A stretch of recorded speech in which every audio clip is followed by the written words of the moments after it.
Welcome to Star Wars Sundays in the Shadowport Adventures, the Lucky of the Draw game. I am your host, your GM, your narrator of fun, or something like that. I'll come up with something better. But Wayward Gamers, thank you for joining us here at the Emporium. I am Jay, also known as Neofet3 on the socials, and we are going to play some Star Wars Edge of the Empire little role-playing game today. I am so excited for you to joining us on our episode 1, part 1 of this wonderful campaign that we're going to be starting. So before we dive into too much, let us introduce our wonderful and talented group of assembled players here, because you know what? I cannot wait for this to go, because this is going to be exciting. So we are going to go in an order of how we're going to start with Bill, since you're right there, right next to me. We're going to go around the Bill. Please introduce yourself, and who are you playing? Hey everybody, this is Bill Roper. I will be playing Kier Starfall, a young pilot who enjoys going fast any way he can. Excellent. The pilot of the group. Human, correct? Human pilot. Human pilot that has some decent reflexes that likes the feeling like of that. Speed. Yes. Like super fast. Kier have children? He's practiced that. Kier doesn't have children. Bill might. Thank you for joining us, Bill. Next on our list, Jim, Hawkmere 1. How are you doing? Yes. And who are you playing for today? So Jim, Hawkmere 1 on Twitter, and I am playing Kier's little companion, Clicky, the gunslinger Jawa. So yeah, he shoots first and lets Kier talk later. So hey, it's a beautiful partnership, and I look forward to seeing how it goes. And yeah, there's some special interests in that one. Great. So. Thanks, Jay. Thank you for joining us. Emily, thank you for being here. How are you? I'm doing well. It's a beautiful sunny day. It started cooling down. I am playing Lenu Rad, the Polis Mossen mechanic, who is very young and has done nothing wrong. Of course, and who does not, if a spoiler, love droids. It's just a soft spot in my heart. That's all it is. Good. Thank you for joining us, Emily. It's good to see you again. Adam, welcome, and how are you doing, sir? Hi, I'm fine. I'm okay, I think. Hello, everybody. My name's Adam, and I'm confused in real life, mostly. I am playing Shiloh, the Togruta medic. Excellent. Yes. Thank you for joining us. It is good to see you. Last but never least, Kurt. Very much least. Very, very much least. Save the best for last. Amongst this powerhouse of people, literally. Hi, everybody. I am Kurt, also known as Covenant the Horrible Alchemist. You can find me everywhere at that down there. I am playing Chaff, the Maryland face with a bit of a southern draw. At the end of the day, I know who shot JR, and I'll sell you a droid for half off. Just don't ask about the dents. Yes. Entertainment. All right, we'll buff those out. Yeah, that's right. It'll buff out, and it'll always buff out. It's good to go. And that is just but the sample of what we will be having in this wonderful campaign. You will notice we have a guest or a player that is currently not with us. Our other player, V, unfortunately has another engagement outside in the real world and was unable to join us, but she will be here for part 2 of episode 1. So do not fear. Her character will be good in the game. But as we start off, we are playing Fantasy Flight's Edge Studios, Edge of the Empire, Star Wars RPG. We are an actual play game, and here at the Emporium for the Wayward Gamer. And we few set rules that we love narrative dice, the narrative dice of this game. So we want to tell a great story and a fun story and there might be some seriousness, but generally we try to just have some fun. Rules, which comes up that rule of cool. Now, a lot of the times we will try to become, specific on the rules, but when it comes down to the story trumps. So sometimes you might be watching this going, well, I wouldn't use that. How can you use that? Because the rule of cool. And that's what we want to do. We want to tell a great story. We want to have some fun. And that's what we're here for. So other than that, don't have any announcements right now. In the future episodes, we will. This is pre-recorded, but we are telling a story, and there's a reason why it's recorded and why episode 2 is going to be a very interesting episode, and why there's going to be a little bit of a difference that you're going to see at that, which is a spoiler for later on. But to set the scene for this wonderful campaign, we are on Tatooine. Yes, Tatooine, because why every story starts on Tatooine. We are in Mos Espa, and we've already done a little preview of session 0 for everyone. We split up to a few different parties, and they went in for an interview. They were going for a job interview, actually. Raxel, our Basculus captain and company owner of a delivery service, is looking for a crew. He's interviewing different people and wants a trustworthy crew to start a franchisee portion of his company. So he went through a whole bunch of interviews, and amongst the several groups of individuals, he selected a brave 6. And with that, they've been informed to come to the sanctuary in Mos Espa Cantina, the sanctuary cantina in Mos Espa, to come in for their welcome interview, or their congratulations to the job. And there's a little bit of a, making sure that, it works out. So there might be some training and some, what's the word I'm looking for?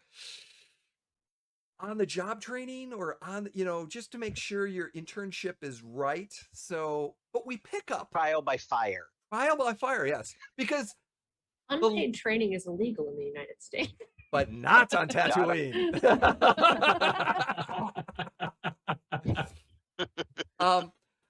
So as the camera opens up in the nice morning sun of Tatooine and Mos Espa, several individuals are getting ready to meet the meeting. They're supposed to be there at a good noon, or about 11 p.m., 11 a.m.-ish.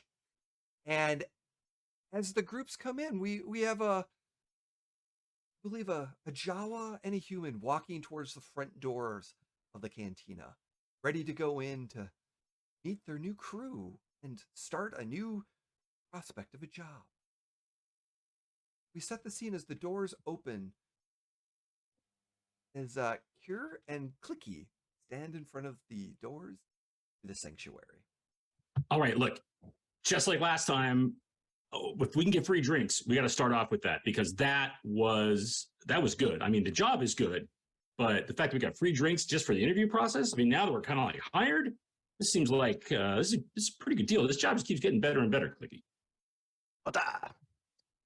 I know what you mean. Of course, this is going to be amazing. All right, I'll get the door. Hang on. Let me get it. And as the door opens, you enter into the cantina. You've got that little landing, and it's kind of steps down. To the right, there's a bar. A little bit far right, there's kind of a cantina bar. A little bit to the right, there's some tables for games. To the left, you've got some seating. Kind of in front of you, you've got some seating as well. And as you stand there, a yellow-skinned Twi'lek male, wearing just but a loincloth, very muscular, comes up to you and is like, "Welcome to the sanctuary. How can I be of assistance?" Oh, we're here for the job, Captain Raxel. We're told us to come in this morning, and that's us. We're here. Yes, please follow me. He's expecting you. And he leads you through the cantina towards the back doors, which You're familiar with these particular back doors because you walked through them for your interview. And they open up. Yes. Jay, do we walk by any tables that have a drink on them, but nobody's sitting there? Sure. Why not? Yes. Like he just reaches out and grabs a cup, and he keeps walking next to Kier. Part of me wants to have that first roll, but no, this is too good. You keep going. Yep. You grab it, and you just keep going. You see that? He doesn't like have it. All he's wearing is a loincloth. That's how they stay cool on Tatooine. And he's nodding his head, and all of a sudden, Kier realizes he has a drink in his hand, and he's just. Wait, wait, how did you get a drink already? Hey, I wanted a drink too. Drinks will be provided in the room. Oh, all right. And then, as yes, go ahead. As soon as we get near the door, he puts the cup down on the nearest table and just keeps walking. Nice. So as you walk, you open the doors open up and it goes into the hallway that you're at. And you recognize this hallway and you keep going and the hallway kind of turns to a T and you keep going, you take a left. Because the door you passed before is where you had your interview, but this time you take a left.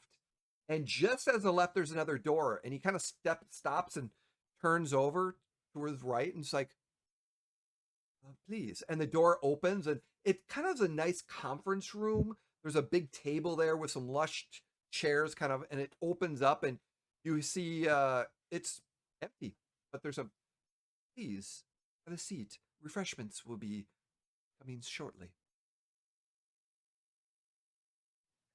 Kiro goes sit down and find a nice comfy seat on the side. Clicky tries to put his feet up on the table, but he can't get his little legs up high enough, so he pulls the next closest chair to him so that he's turned and sitting, and he's got his feet up on one of the other chairs. Nice. So as you get up, and then who's the next group that kind of comes in? I have an idea for Chaff and Lena to get there last. Okay. That I think will be entertaining. Okay. I'm fine. Yeah, Shiloh probably interesting. It's V there or no? is V is not there that you're aware of. So no, so you're coming in by yourself. Okay. I kind of like just push the door open and just kind of like look at the two characters who are in here. Say, either of you see a Twi'lek? And this green-skinned female Twi'lek comes up, very beautiful, says, "Oh, welcome to the sanctuary. What is your pleasure? How can I be of assistance?"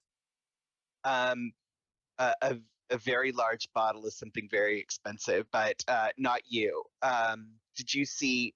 Sorry, you get the bottle. That's great. But did you see a Twi'lek? I forget what color V's name. She's yellow. She's the yellow. Yellow. Yeah. She's yellow. With in the stripes. No. Are you looking for someone in particular? V. Her. Sorry. So yeah. actually, What's her character name is Ivory. Ivory. Yeah. Okay. That's not going to get confusing. Oh no, it's not going to be confusing at all. Ivory. Oh. Yellow. I'm Twi'lek. Ivory. I'm. There's no one that works here by that name. Are you here with a group, or are you meeting this person specifically? I'm supposed to meet Ivory and Rascal here. Who are these two people? Oh, yes. My apologies. Please follow me. Please. And she kind of makes her way around, and just as you're getting closer to the doors open up, and the yellow-skinned Twi'lek male kind of comes out, and the green-skinned female looks over, and they smile at each other, and she kind of, please follow me. And you recognize this is the door that you went in for your interview, and you go down the hallway. Yep. Yeah. So you're taking me to Raxel, right? Yes. Your meeting is this way. Okay. And that bottle, how am I going to get that bottle? We will bring our drinks to you. Like fast? As fast as we can, yes. Great. Thank you. I appreciate the service. My pleasure. Don't worry. I'll make sure Raxel tips well. Thank you. Yeah. And she kind of leads you around, takes the left, and the first door on the left, there's like, she kind of stands in front of him and says, here, your comrades are already, some of your comrades are already here. The rest will be arriving soon, and Raxel will greet you then. Please, enjoy. And the door opens up, and she kind of just stands there waiting for you to go in. My comrades. Okay. I peek in and see who my comrades are. Oh, hey, I wanted Maileroon juice, and Clicky here. What did you want again? Oh, right, yeah. He would like some Corellian ale, if you have any. That'd be great. Okay. Maileron juice and some ale We will for my friends. and she just smiles. She's like, yes, we will take it. Please have a seat. I'm sorry, I don't know either of you. Oh, shit, you're not the waiter? No, I'm not the waiter. Oh, She was the waiter. I'm really sorry. Sorry about I'm that. wearing way more clothes than you need to be a waiter around here. I'm Shiloh. Oh, I'm Kier, and this is Clicky. Hey, I'll be your pilot. my pilot? Well, the pilot of the ship. I'm assuming if you're here because you're going to be on the ship, we're all going to be doing jobs together. And, since I'm piloting, I like to think that I'm your pilot, the ship's pilot. I'm here to make sure that I get you guys places safely and out quick, pilot. Okay, a pilot. Great. We're going to need a pilot. I know how to fly the ship. That's going to be me. Great. Okay, this is making a lot more sense now. And what does that one do? Well, that one. Clicky. I mean, come on. He's the muscle. Duh. Really? Yeah. Okay. Show him, Clicky. Draw down, man. Come on. You can do it. So you see Clicky like draws his pistol real quick and does the from Tombstone. What's his name? The twirl. The Doc Holliday twirl. Yeah, yeah, and then puts the pistol back. Great. So we're going to be fighting a lot of very tiny bad people? Oh, a lot of people without knees is my guess. Come on. What about you? What do you do, Shiloh? I'm your doctor. Oh, that's what I like to hear. We got a doctor and a gunslinger and a pilot. Come on. Yeah. So that sounds like a pretty solid crew so far. I guess we're going to be in this together. Looks like we all got hired together. So, yeah. I have no idea if I can trust either of you. Are they paying you well? Oh, yeah. Clicky looks at Kier and he's thinking, did we even talk about how much money we're going to get paid? Oh yeah, like we're getting like a huge percentage cut. I mean, basically, we're paying like some kind of, I don't know, like franchising fee or something. It's a job, man. It's a job. It's a great job. Right. Okay. You're getting paid, right? Like they gave you a number and stuff. Yeah. Oh, well, see, yeah. You think I'd be dumb enough to take a job on a ship without getting a number? Hey. What?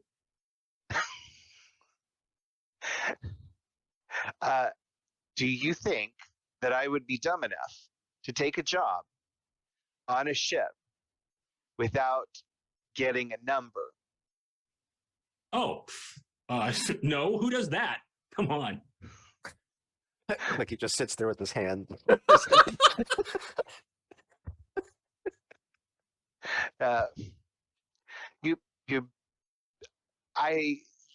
You're better at flying than like talking, aren't you? Yeah, I'm great. Wait a minute, is it not clear? Does it help if I speak Jawaese? Because I can do that. Do you understand Jawaese? No, it's just everything you say makes me very, very nervous. Oh, well, I'm sorry. I don't know what to tell you about that. But yeah, I fly very well. There we go. I try to talk a little slower. Maybe that'll help. Okay. Okay. I sit down next to Clicky and mutter like a Jawaese curse. Like, Clicky, you hear this Jawa curse, but Kurt, yeah, nothing. You're just like you just suddenly some Jawese came from Shiloh. Clicky turns and looks at him, and in Jawese, you speak Jawese? no. No recognition, huh? Oh, he says, oh, I'm sorry. You don't speak Joyce? He says it's nice to meet you. Oh. And I like really like I do a really stuttering kind of like hello, it's nice to meet you.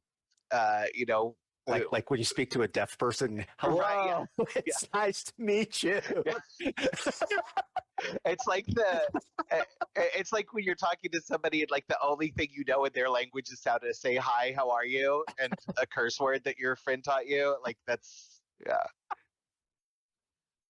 And about this moment, we're gonna cut to two other individuals entering the cantina. Please. You and Chap. Whoa. Lena's hands are going about a mile a minute on her little on-finger keys. Lena, hang on a minute. Hang on. Wait, hang on. All right, now, how do I look? I look all right? Look good? Yeah? You look the same. You're not just helping dressed here. differently. Hang on. It's all about making a dramatic entrance. We've got to set the tone so they take us seriously. Now, wait. When a breeze goes by and kicks up, like my duster coat and, like throws a tumbleweed in your face, well, that's when we'll open the doors. So that way, they know that we mean business. It's all about presentation.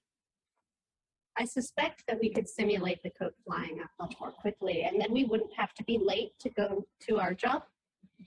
We'll think about it. We're the ones who are making this deal happen. It's okay if we're fast related. It means our time is valuable. And so, that's what we've got to convey. You did do a very good job negotiating the contract for us. Yes. I did. Yeah. Anyway. But I don't think we should be fashionably late. I'm not sure that I'm concerned about fashion. You might want to consider it from time to time. I'm just putting that out there. That whole practical. Look the part. You know what? Never mind. All right, in we go. And he does the whole does the whole waves in front of the door to try and trigger the motion sensor, like at Walmart, trying to make the door open, trying to convince your kids you're a magician. Yeah, right. He goes, hey, check this out. I'm a Jedi. Nothing happens. Oh, you're not. What if I just walk closer and then you can pretend that you made it open for me walking closer out of politeness? That's not how that works. And he just presses the button on the side of the door. You just push the doors. You kind of push the doors and it opens up. And again, the nice. Maybe I should have worn some spurs or something. Anyway, I don't think spurs would be very practical. You're not riding any sort of dewbacks. It still would have looked cool. Again, it's all about showmanship. It's all about looking the part. Anyway, he walks in and he's just like, all right, so to his office. And so is the android BP7D here? No, you do not see him off right away. Okay, got it.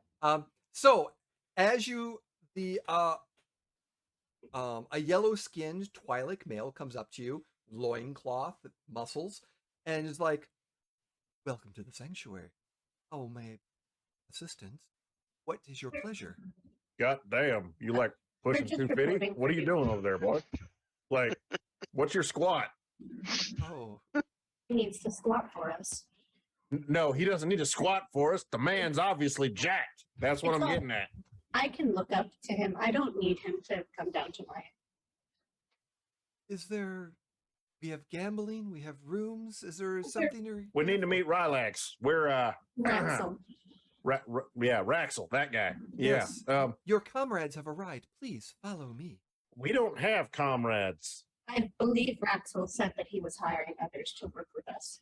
Oh God damn it! Now we gotta share the profits.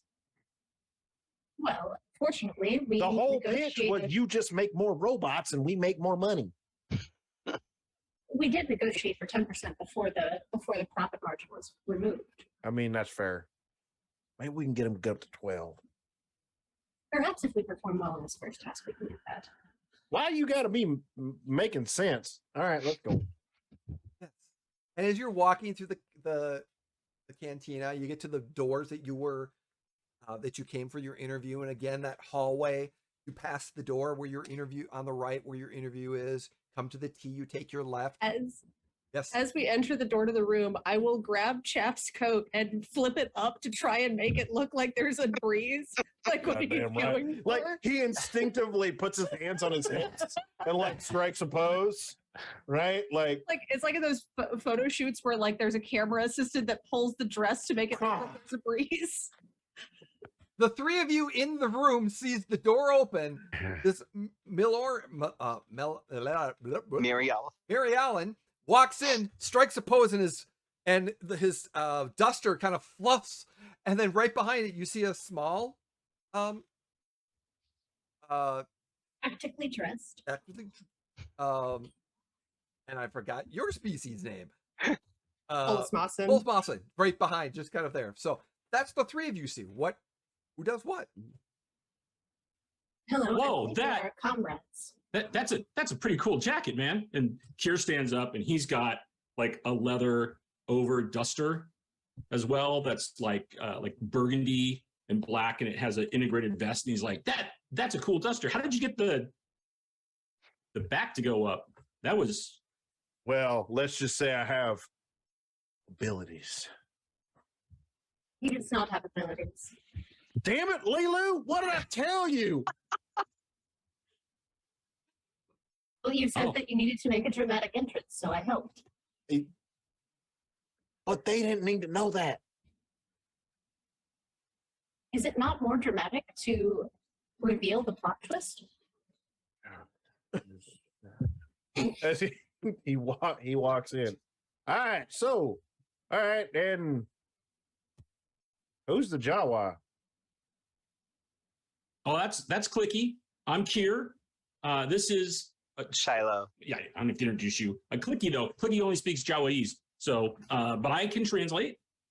That's kind of we're like a package deal. And he says hi, and I'm the pilot, and Clicky is your gunslinging muscle.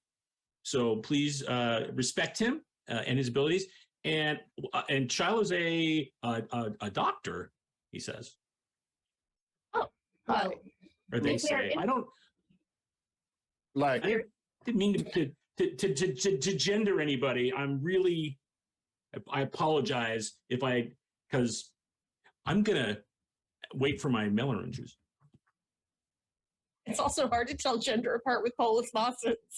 They don't look any different. Dr. Shiloh? Dr. Shiloh? Doctor. I mean, you could just call me Shiloh.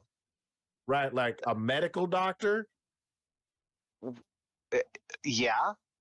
Okay, just making sure. I mean, I met this dude who was like, he studied bones and stuff and called himself a doctor, and it just didn't ever work out.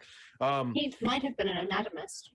No, he like studied dead things. Anyway, all right. Why do we need a doctor? This is just a quick run. What do we need? What? Well, like transporting medical supplies, or what are we doing here? There might be risk of injury under Rexel's leadership. Well, that was not covered in the contract. Oh, I thought I mentioned. No, it was not covered. Life, death, limb, eyesight, things like that. I asked about dental. He didn't say shit about medical. I can fix your teeth too. Well, there were pirates. What? All right. Well, I mean, I guess if Shiloh can fix my teeth too. All right, dude. Clicky, we get healthcare. Clicky, this is the best job ever. You mentioned that Clicky does not speak. What do we call? What is space common called again? It's Basic. It's common. called Basic. basic. There we go. Yeah, Pumpkin basic. spice latte. Got it. Well, I mean, he understands it. He understands basic. He just speaks Jawese. Just Does that Well, mean basic sign language is mean- BSL? Lena, you got any more of them? You got any more of them modules laying around? I mean, can you hook up our little furball friend over here? So I think I can question. make one for his size. So question. Kerr thinks he knows Jawaese. Shiloh, you've established that you know a few introductory words and some curse words in Jawaese. Yeah. Chaff, if you want, you know Jawaese. You can or cannot understand Right. Jawaese. So Chaff doesn't know Jawaese, but it's that whole thing of like, your Hispanic mother-in-law just starts yelling at you in Spanish. You don't quite understand what she's saying, but you know what she means. Right? Like it's that kind of a thing happening.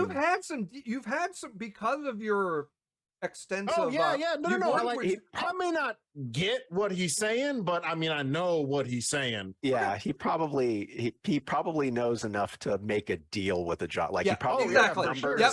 Yep. He knows For sure. numbers. He knows certain keywords. Yeah. I know to identify when an R5 unit has a busted motivator. and he's Motivator, trying to yeah. sell to a couple of bad, a couple of freaking moisture farmers. I know how to spot that. Mm-hmm. Which brings us to Linu. Do you? I'm going with the fact that you probably know Jawaese, or at least you can have a translator like that. That's what I was thinking. I was either gonna be like, can I roll for it with my 5 intelligence, or can You no roll necessary. It's you want to know it or not, or just have how do you want or translating. I think if I know it, not like fluently, but like 201 level class. You're That would be- basic conversation stuff. yeah. No, basic's the other language. No, Yeah, you're higher than elementary level. You're getting Right. into the certain level pre-high school level of knowledge, of conversation. Like if I say I have to go to the bathroom, you know what I'm talking about. So in halting Jawaese, Does speak he Jawaese? And Clicky responds, oh, da, da, da, da, da, da. He says, that's all I can speak, but I understand more languages. I think he gets it. Uh-oh, we're losing Emily. No. Here. sometimes the little vocoder thing doesn't work. Oh, Ah. actually, no, it might be internet because I just got a notification that it's unstable. Yep, Yeah. you just You drifted froze out for a second. Froze for a Mhm. second. So what were you saying? All right. Let's try this again. No. Here speak Jawaese.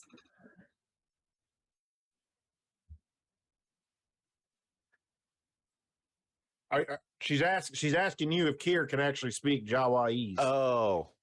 But I'm asking it in Jawaese, so you probably wouldn't understand. What? Yeah, Yeah, of course I'm friends with Jawas. What kind of a weird question was that? Yeah. No, that- I mean, I can hear my name too, you know. I mean, listen, like I don't think I don't necessarily think that's what Lena was asking. I think Lena was trying to see like your level. Like I, on a fundamentally basic level, understand Jawaese.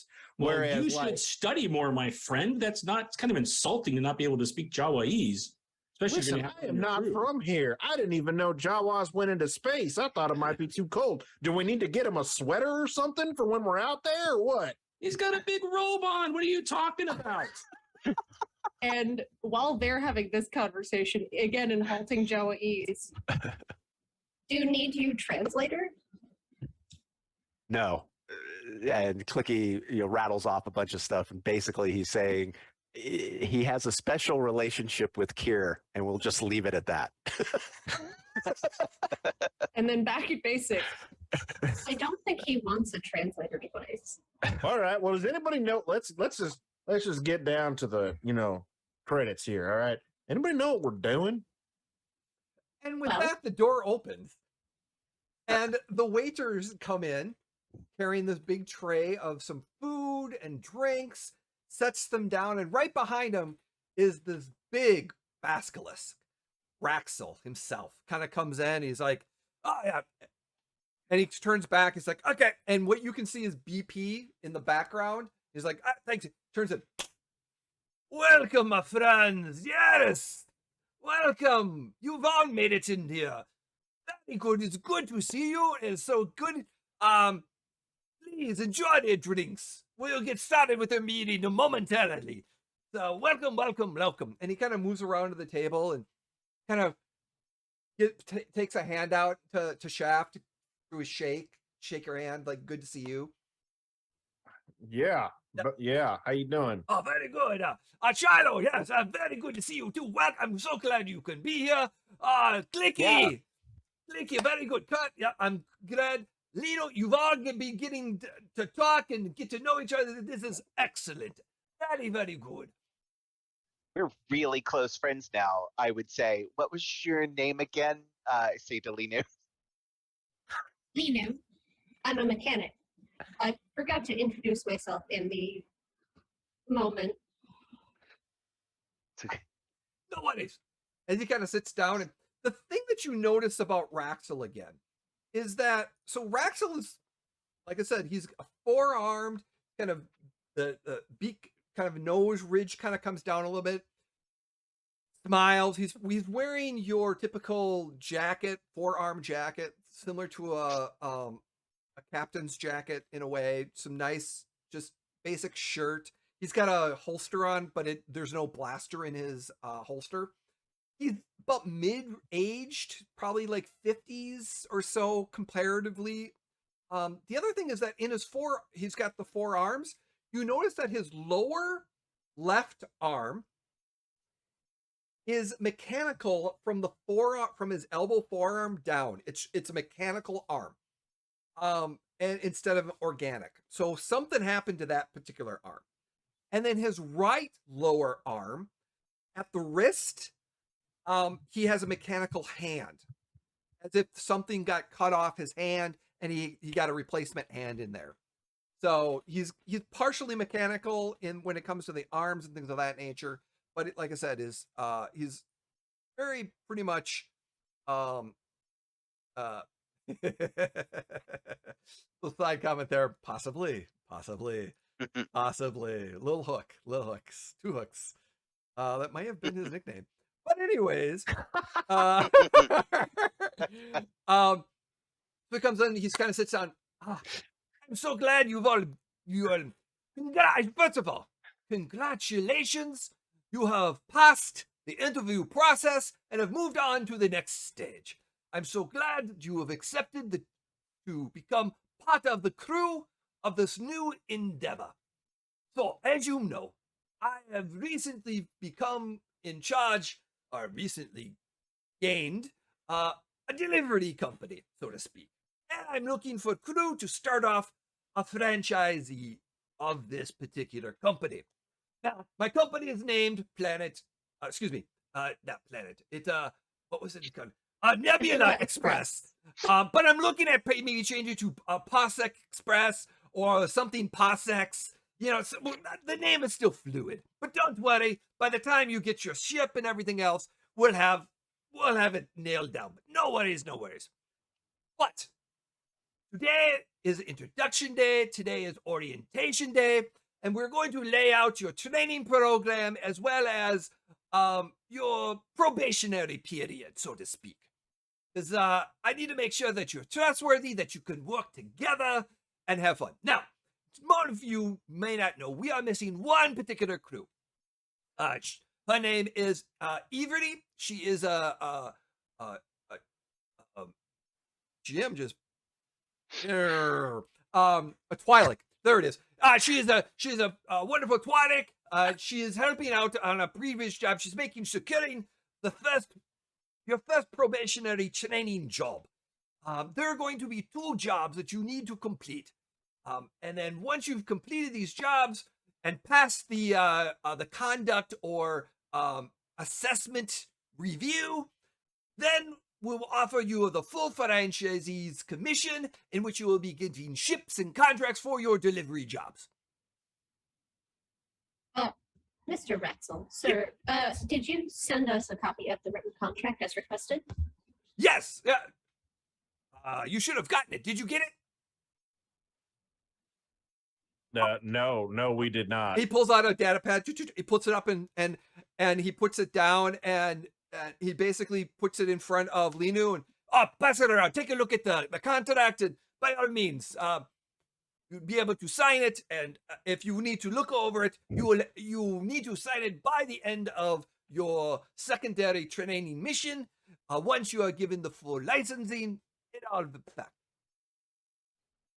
I don't believe we discussed a training mission when we were talking about our negotiations the other day. Oh no! I said you had to prove yourself with 2 jobs. That was definitely part of the interview process. Right. So what's our cut going to end up being out of these training jobs? Because originally you had said, we get that 10% before profits. Before 10% profits. Before gross margins are removed, yes. Yeah, right. However, these are training operations. And therefore, given the fact that there's no guarantee of longevity, perhaps we might, need to bump that up to about 12% before profit margins. Just to ensure that, we're taken care of should you go, because you didn't say nothing about us getting killed on this possible mission. And yet we got a medical doctor. Every mission is possibly death. You know that. You go into space, it is death. It is no worries. This is a paid training opportunity. Your probationary period is trained. The 2 jobs to prove that you are trustworthy are paid. No worries. Maybe not very much, but they are paid. So don't worry. See, I'm here to make sure you don't die doing basic things. While they're talking, I would like to read every line of the contract. It's a pretty straightforward contract.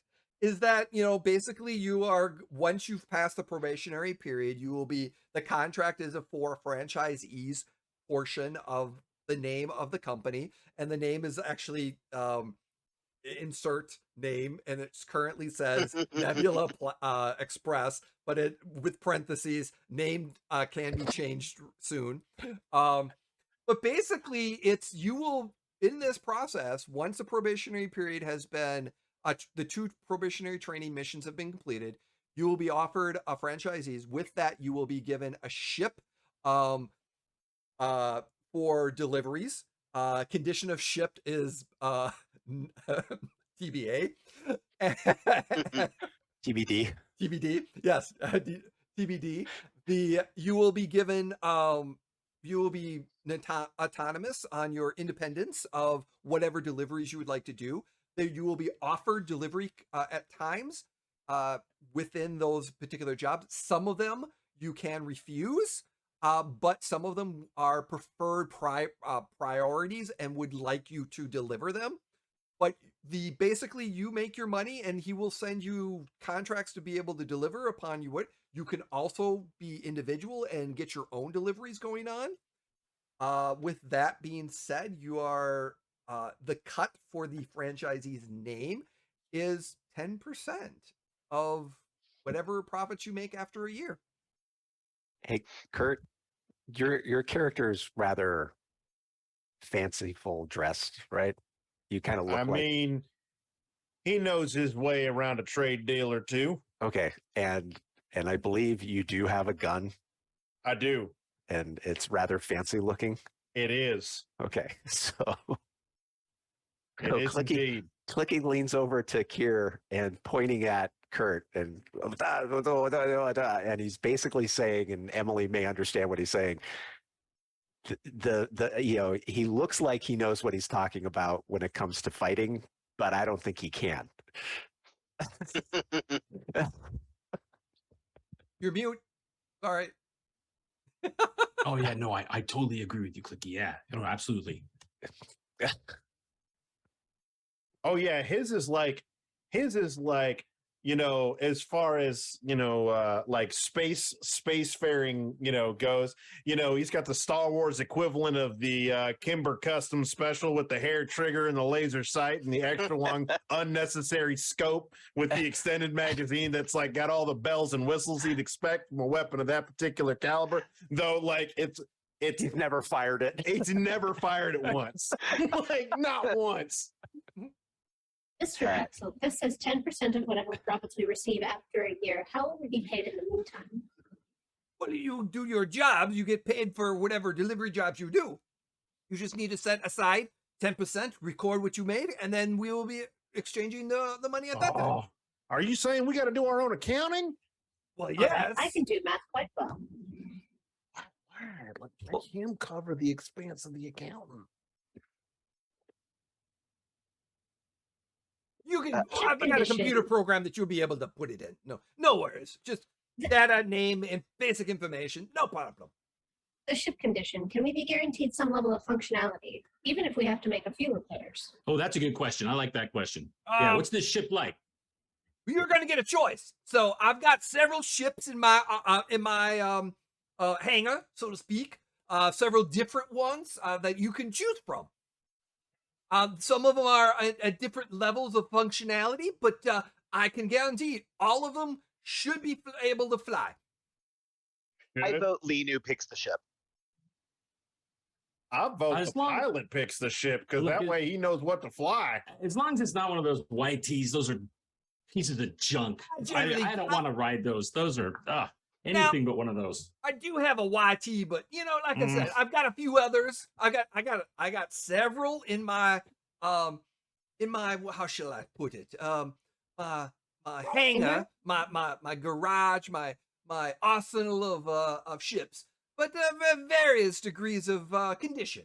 Some of them have been blasted, some of them are not blasted. So yeah, depending on what you're looking for, you get to choose. I mean, offering you a ship, you get to choose. I mean, that's a pretty good incentive. I think our minimum requirements would be an unpenetrated hull and a functional engine. That's why I vote Linu picks the ship. Life support will be a very good thing for the. All my ships have life support. All of them have life support. Anyways, before we get to the ship, definitely right now, you've got to get through your probationary period and your 2 training probationary missions. And let me explain what those are. So, to make sure that you are trustworthy and that you can work together as functioning crew, because we don't want any issues of problems amongst crew and fighting and mingling, like issues. I don't want it. I want everyone to be able to communicate and have some fun with this. So, we need to test to make sure everyone can work out well. That is why we're doing 2 different missions, 2 different jobs, so to speak. They are paid. The first one is a repo job. Well, it's not a repo job, but you go to the repo office. There is a job there of you need to take a ship that is currently in the repo hangar and fly it to Port Mars, which is in the Darlin Boda system on the planet. It's at a port, and you just deliver it there. That's all you got to do. It should take you about 15 days to get there from here to there, and the route's already been taken there, so you just need to you get paid a little bit, not a lot. Just take the ship there. That's all you need to do. Once you get to Port Mars, you're gonna park the ship. It's the dock, the hangars. You'll be told where to be able to dock it. Once you get there, you need to go to the Joyful Bliss Cantina, run by B Bliss. He's the owner, and he will have your next job, and he will provide you with a ship to do that next job. And then once you've completed that job, you'll return back here to Tatooine, and you'll have a ship to choose from that will be yours. Raxel, could I talk to you over in say this corner of the room over here? This for a second, just for a second. Just could You need to. Okay, yeah. One moment, please. Yes. So, Raxel, I thought that I was doing this job with Avery, who is smart and capable and very, very together, and wouldn't get herself or me killed. Um, and but now it's these four. It's all 6 And- of you. Your crew together. Each of you do have different jobs. Okay, but Avery's not here, and Lino seems like the only one that's smart. Well, she's setting up to make sure the repo job is ours before someone takes it. And she'll be right back, and you're going to be able to get together and work together and take the job together. So I just sent her ahead to make sure that the job is secured so that you don't show up and poof, the job is gone. Okay, so I just have to keep these four alive until we can meet up with Avery. Yeah, and then, yes, and work together as a crew and maybe keep each other alive, on the jobs. Okay, if I can only keep Linu alive, is that sufficient? Well, if only 3 of you survive, then I got to redo the interview process. I was trying to see a negative here. Is this a bad time to say that Chaff can read lips? Never a bad time. His whole thing is reading body language and reading lips and predicting people's behaviors. Yeah, perception roll. Is not a bluffer. So This is going to require our first perception roll. Clicky's more worried about the word "take" a ship, and he's question. He's jammering off I've been waiting for Raxel to come back so I can ask about that. Question. Yes. Could I say that this falls in my ability to negotiate, by my ability to read people, read what they're doing and what they're saying? Ooh. That is an excellent use of that talent that is not normally used. So you know what? The rule of cool. So yeah, we'll do it that way. All right, then. What is so you're not trying to hide anything specifically. Shiloh. Yeah. I mean, Shiloh is just barely keeping their voice below normal volume. Like that, anybody who has slightly better hearing than average probably could overhear anyways. I think what we're going to do is we're going to just make it an average check based off of the room, everything else, and being able to see you're not too far away, but you're kind of looking at it. It's just going to be an average check. But yeah, the dice are set. Ching. And let's see that roll. 2 successes. So you do see and you read exactly what he was saying. Shiloh, I'm here to tell you for one thing. Well, he's still in the corner. He's still in the corner. Oh, I know. Yeah. He's bolsterously speaking. Okay. I'm here to tell you one thing. We're going to keep you alive, and I guarantee you, Linu ain't the only smart one in this room. I'm willing to bet the guy who doesn't talk a whole lot, and he nods over to Clicky, probably knows a thing or two. And Chad is a very skilled negotiator. Not to mention, Lilu and I don't come as just a package deal. We also come with a platoon of battle droids, so there's that too. So, whatever. Oh. Yeah, there you go. Making assumptions about folks before you get a chance to know. I will turn the volume down on my little speaker thing. I'm assuming I have a volume button right here or something. And I'll just lean over to Chav. Chav, I am not comfortable with lying and saying that we have a platoon of battle droids. At best, we have 1 communicator droid. Listen, what I'm getting, it don't matter, all right? Just roll with me on this. This is when Clicky leans over to Kier and speaking and basically is saying, I'm not fixing her droids. Oh yeah, no, I absolutely. Is it loud enough that I could have heard it? No. Okay. Oh no, absolutely, absolutely not. You're not going to have to do any heavy lifting, or you're not going to have to worry about the cleaning the ship or anything. I will handle the ship. Don't worry about it, Clicky. It's fine. No one's gonna ask you to clean the fresher. Not like that last time. So no, Shiloh, you're fine. Yeah. Please have a seat. I'll let him lead me back to the table. It's yeah. All right. Anyone? Yes, Linu. Yes. Mr. Raxel, you said a repo job, and you said take a ship. Do we have authorization papers to take that ship? Well, it's part of the job.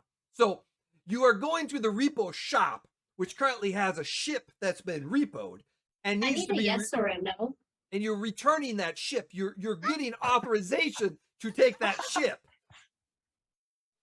So will we receive authorization papers authorizing us to take the ship from the repo? Yes. So all the paperwork will be there for you for the job. That's literally not what she asked. You So cannot here's the ship. keep the ship. You have to deliver the ship. Clicky looks right at I don't Axel want because he knows he speaks Jawese or at least understands it, and Mhm. and asks, "Are we stealing this ship?" No. It's a job. Shiloh, Jobs you're like that. confident you can patch blaster holes, right? Like, because I feel like we're gonna need that. I'm just checking. Yeah. I feel like we're gonna need that too. You know, Patched up quite a few in my life. you know what? I see that we need to get a little bit of how shall I put this? A little icebreaker to you gotta get to know each other and make no. sure that that we can make sure. So I got a question for everyone. What is your favorite food? Please go around and share with us your favorite food. Wait, are you really making us have that awkward like corporate conversation Oh yeah. around the mail? Oh yeah. Why are we doing this? What, no. Well, this is to be part of the team, you got to be able to work together and make sure that you can do so. Get comfortable with each other. We just wanted an answer as to whether or not what we're doing is legal. That's all we It was is asking. legal, completely legal. All right, then. Completely legal. I was only concerned given your history and how you obtained the Nebula Express company. What are you talking about when my concerns about how I won that fair and square? Yes, but Many of prior the to- truths we cling to rely on a certain point of view. I get that much. Well, Rocket perhaps wraps. it's something you do not wish to discuss publicly. Rocket wraps. Rocket wraps. Rocket wraps? Rocket wraps, the ones you get at Tashi stations. Oh my, they're like, okay, I know they're kind of trash food, right? But they're really good. They're convenient. You can hold them in one hand, which is important while you're driving. And they taste the same at every single Tashi station. So that's the best part. Is that consistency is. Okay. I like them. I like them. They're my favorite. Correct me if I'm wrong, but Kier just basically said, "I love gas station food." Yep. Yeah, pretty much. Yeah. Yep.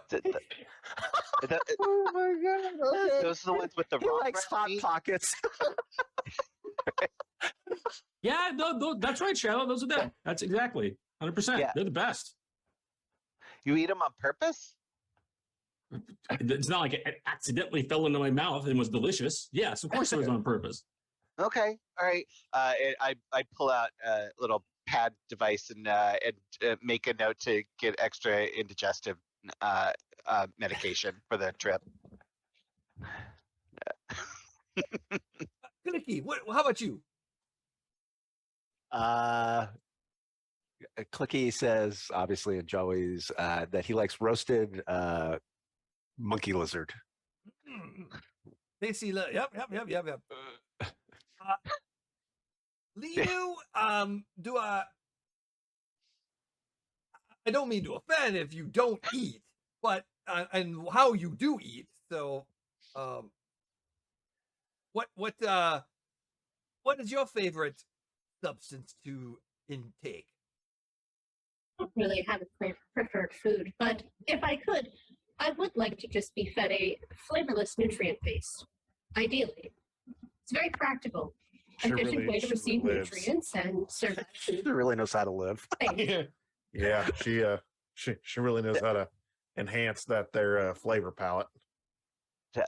It is also a good way to avoid running into flavors I don't like. Is there a flavor you don't like? Lots of them. I don't like asparagus, and I don't like the fatty part of the Kier, blue bag I'm when they just letting make you know, you steaks just out of it. started I a don't like whole- the fatty she's part. not going to stop till she and goes I through the don't whole like. list. Okay, yeah. Oh, Yeah. excellent. Thank you so much. She's still over there just listing them all. Yep. Alphabetically. Chaff, what about you? What good food did you like? Listen, I'm just a simple Maryland. I like myself a bantha steak, medium rare. Served with some good root next to it. And follow that up with a nice glass of Mandalorian Scotch Oh, when you can find it. I thought you were gonna go blue milk, but that's Mandalorian Scotch. Very rare. Do I look like I'm a youngling?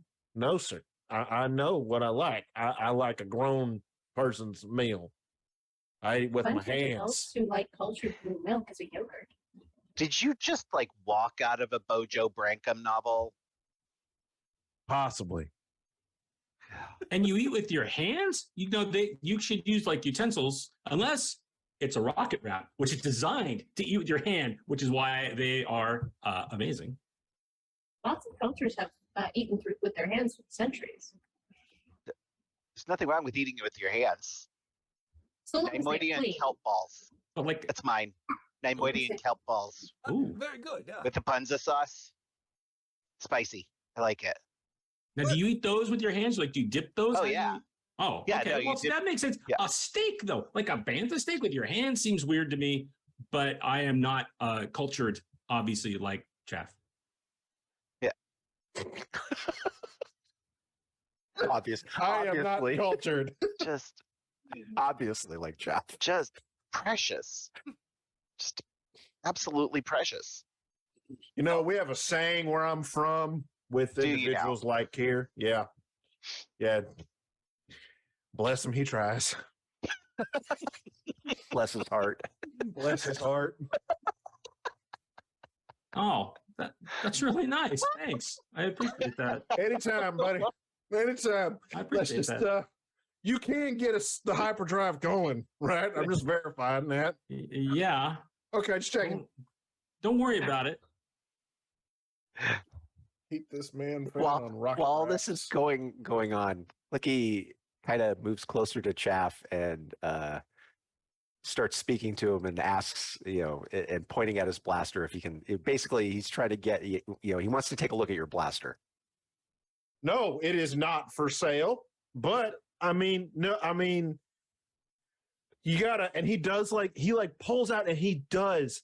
It looks so rehearsed, right? The flourish of the pistol and everything like that or whatnot, right?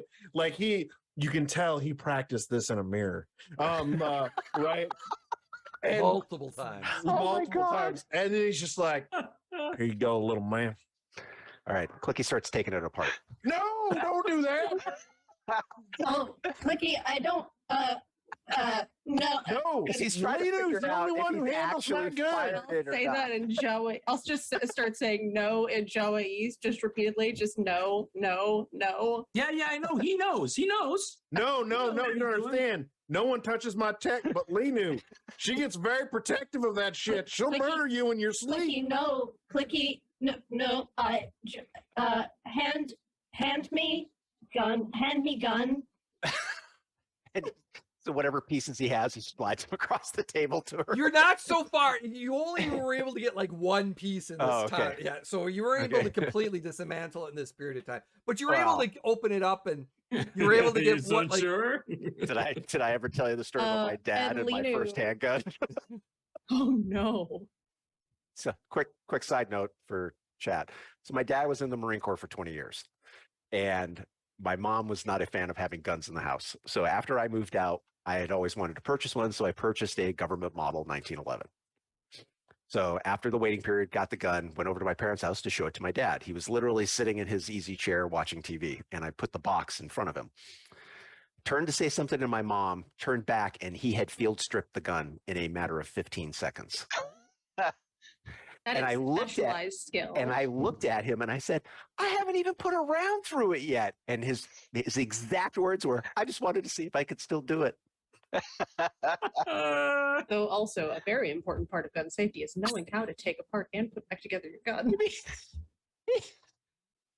So as you briefly, Clicky, you could tell that it has not been fired in a long, long time. Okay. It is, all right. It is very clean. Okay. There's no carbon going on in here. Okay. All right. But Meanwhile, Linu will slide off the keys and just start reassembling the and gun. no problem reassembling it. He only got like 1 or 2 parts out, and you're able to put them right back in. No problem. Okay. Thanks, Linu. Well, Don't you ever go manhandle another man's weapon. Again, we Look, want he slides his gun over to Chaff. Here. Like Chaff touches it and like a greasy finger comes back and he's like, what is wrong with you? Well, what is wrong with you? I do believe that gun needs a cleaning. Oh no. This gun needs Christ. he takes Space very Christ. good care of this gun. I think that's the shock, right? As it comes out, it's just like it is. It's got a sweet. good level of oil on it, Yeah. So, Oh no, that's like his main tool of his trade. Trust me, there's nothing wrong with his gun or his ability to fire it. So, Chaff, if you're going to send Lena to kill Clicky in his sleep, I think that's going to be a bad idea for both. I'm not going to do nothing. Oh, Well, you just said she could kill him in his sleep. She That's doesn't not work okay. for me. Do not get that twisted in any capacity. She does not work for me. No, Right. she's just not a I've never people killed person. anyone. I just do the talking. I've never killed anyone in their sleep. Don't worry. Oh, I'm not worried. I'm a little worried now that I've seen Clicky's gun. Oh, no. As long as it's on our side of the table, do not be worried. And trust me, I have seen him use it. He is very good. I've seen some mods like that. They can kind of tear somebody it apart. I'm not going to mess with that. Clicky, I may have underestimated you. see, we're all He says getting yes. together. He says yes. See, He's we're- One side caught nodding that and one. he says yes. Raxel's like, see, you're getting to know each other. Again, Kurt, or give me Kurt, what am I thinking? Kurt, yeah, you're the pilot. So everyone. Okay, so wait a minute. I'm not a dog. It's Well, I not know. Kurt. It's here. Here, excuse And I me. know that's tough because it's basic. Come on. Here, I'm sorry. I had On some hand, throat. I had some here, throat. Kurt.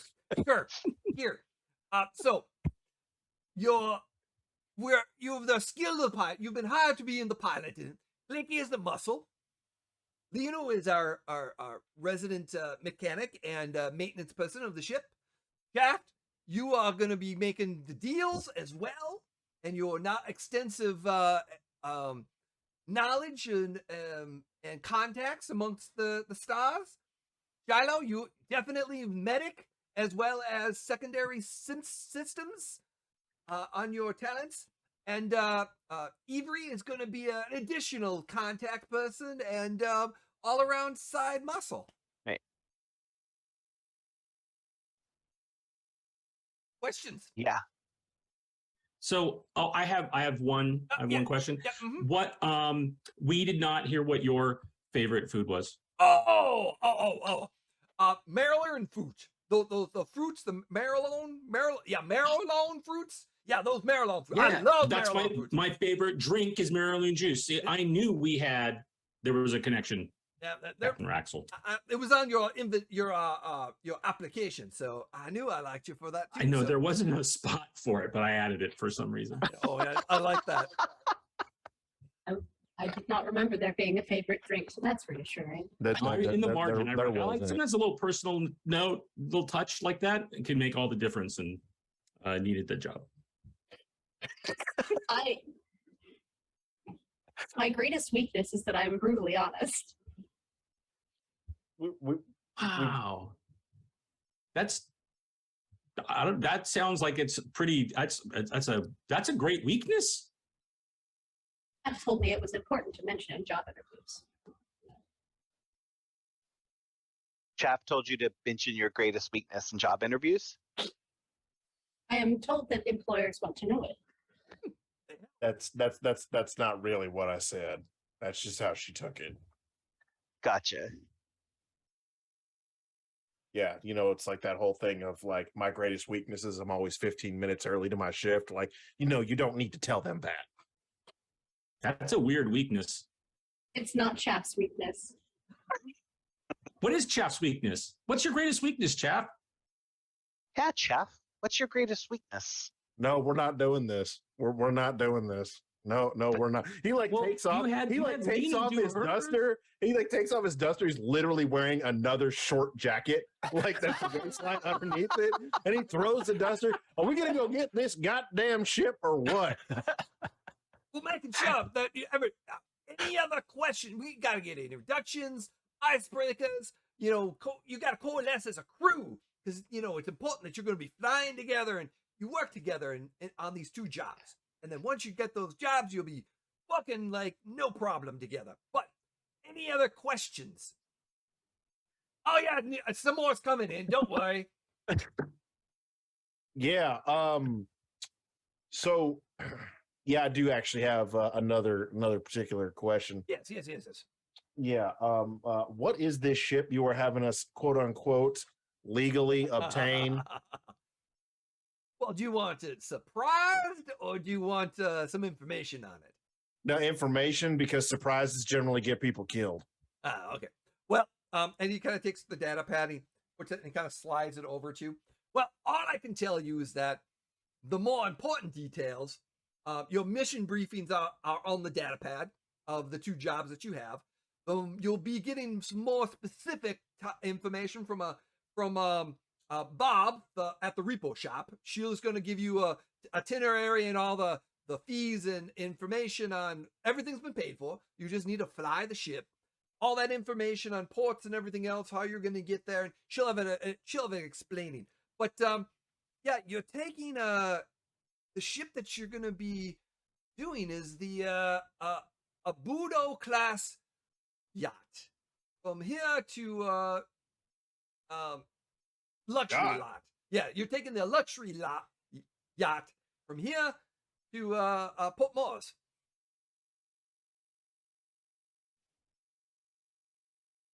Just a luxury yacht. Yeah. And we're just taking it. Will there be any cargo on the yacht? No cargo. Just it's banged up a little bit. It's been repoed, and it's still functioning. It's been repaired, but the owners in Port Mo wants it returned, and so the job at the repo is to return the ship to its owners. I have another question. Yes. Who is it repoed from? Well, that's an interesting story. What I can tell you is that it was found floating in space, not too far away, and Arvol 7, just in the next system. Appears it was attacked by pirates, and everyone on board is missing, and so it was towed here to Tatooine, and basically notified the owner out of Port Moore, and repo job was here. So I'd like you to take the repo job and return the ship to Port Moore. I don't believe that was Kier's question. He asked who owned it. I don't have the specific details of who owned it. Bob has that information since she is the repo person.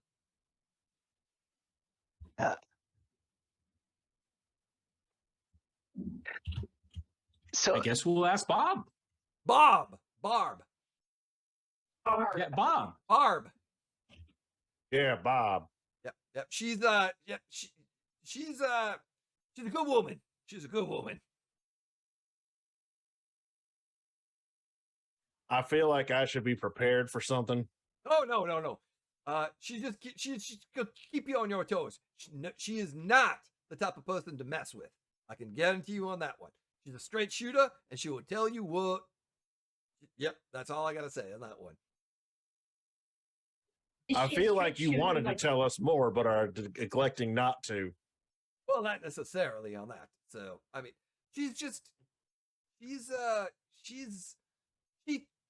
she likes to tell people up front. She doesn't deal with bullshit. So don't bullshit. So we shouldn't let Chaff talk to her.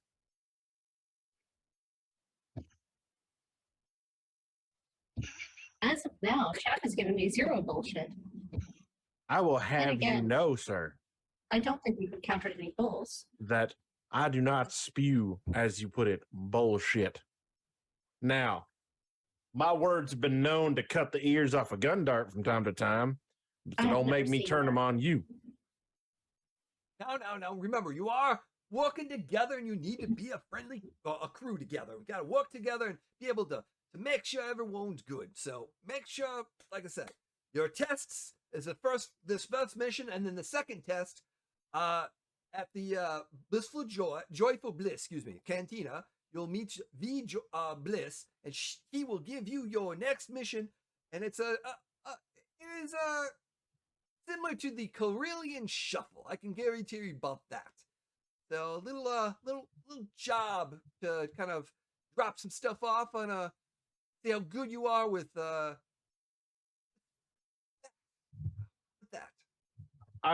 Follow-on question about the yacht. Yes. You said that the yacht was recovered. Yes. And the people on board, nobody was found. Well, there's some people that are missing. The story goes there's some dead. So no one was alive on the ship. So Were they killed by pirates? I believe so. Yes. That's what the standard theory is. right. So my question becomes, why did they not take the yacht? I don't know. Is there anything in this yacht that we need to be aware of? Not that I'm aware of. It's functioning. The engines were damaged. They've been repaired. No secret hidden compartment full of spice or anything like that didn't make it to its final destination or whatnot? Nothing out of the All right. menu. No, Spice is another universe. Oh, spice is drugs. Spice is a drug in Star No, I Wars. know. Yeah. I was just making a joke. Yeah. Nope. Not like I said. My knowledge, that is not there. Do you have a copy of the passenger manifest from the last voyage? I don't, but Bob might. All right, then. I guess we go. I feel like it might be more fun than answering questions about our greatest weakness. I agreed. I wholeheartedly agree with you on that one there, Shallow.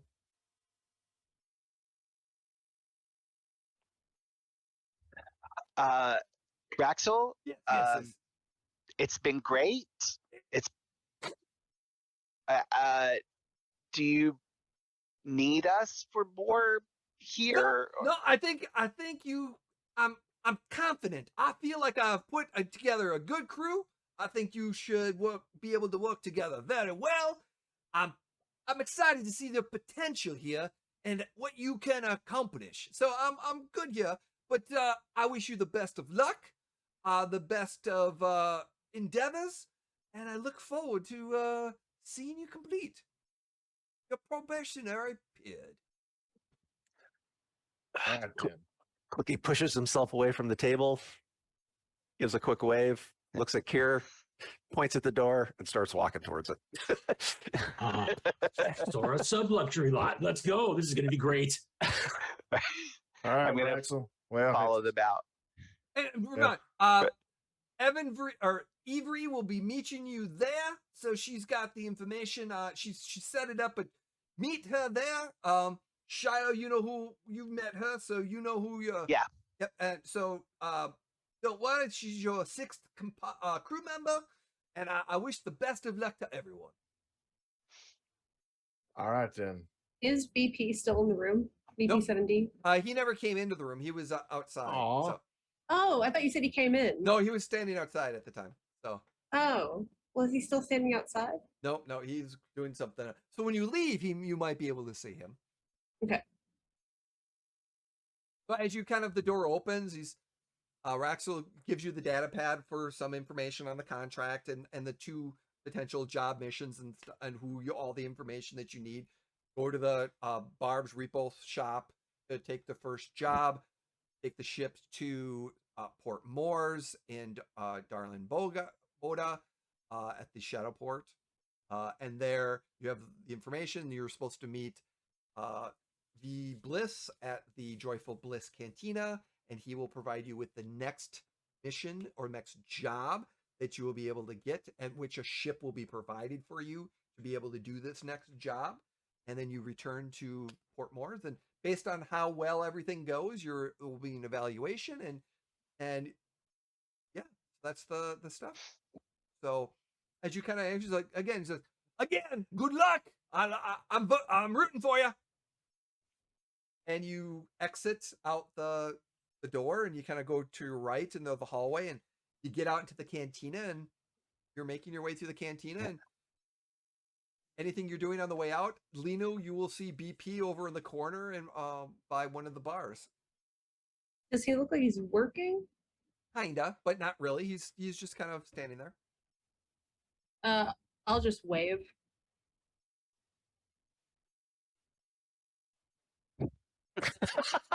Perfect.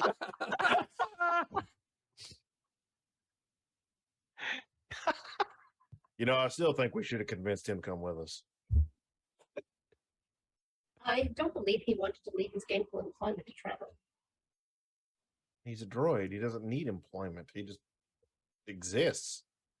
They still have parts fail and need them replaced.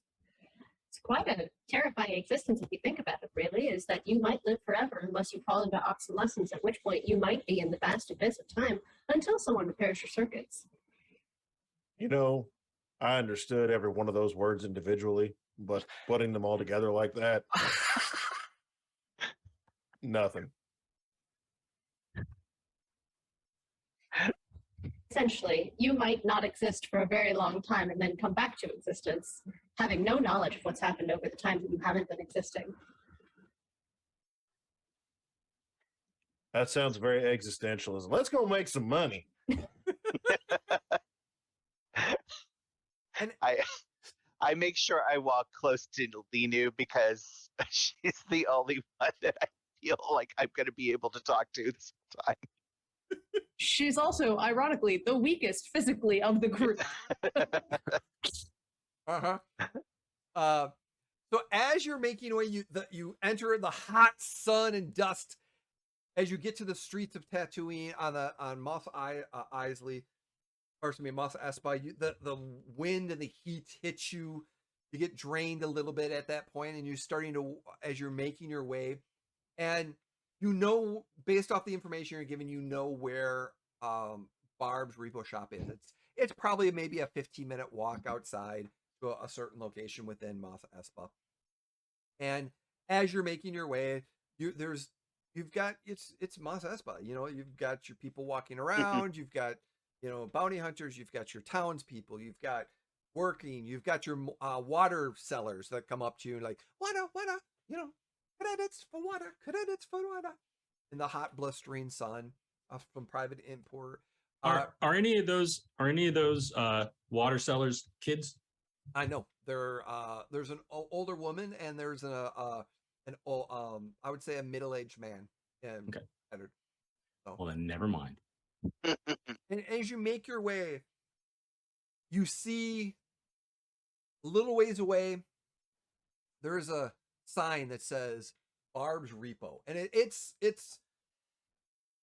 slightly rusted. There's a little bit of a blaster on it, like it got hit by something by mistake in the crossfire. The door is kind of there, and it opens, and your standard kind of Tatooine office, kind of that brick or that tan type building there. A few signs, posters on the front red kind of door. And standing in front of the door, waiting, looking at a data pad, is a yellow-skinned female Truguta. And oh no, you're the Truguta. She's a Twi'lek. Excuse me. Yellow-skinned Twi'lek in these nice leather jackets with pants and very, very nice combat boots, or kind of pirated-y holster, kind of looking at it. And eventually she kind of looks up and sees all of you. She kind of waves over at Shiloh and the group, kind of sizes you up a little bit. And as you're making your way, that's where we're going to end part of this session. And we will come back from break, when we're combining both of these episodes together. But so for part one, we are going to end for today. It's a little short, but you know what? With part two, it's going to come into a nice little long episode. But anyways, thank you so much for joining us. We appreciate you being here, you being able to watch us, and stay tuned for just in a second. You will be seeing part two of Shadowport Adventures, Luck of the Draw. Take care. Bye.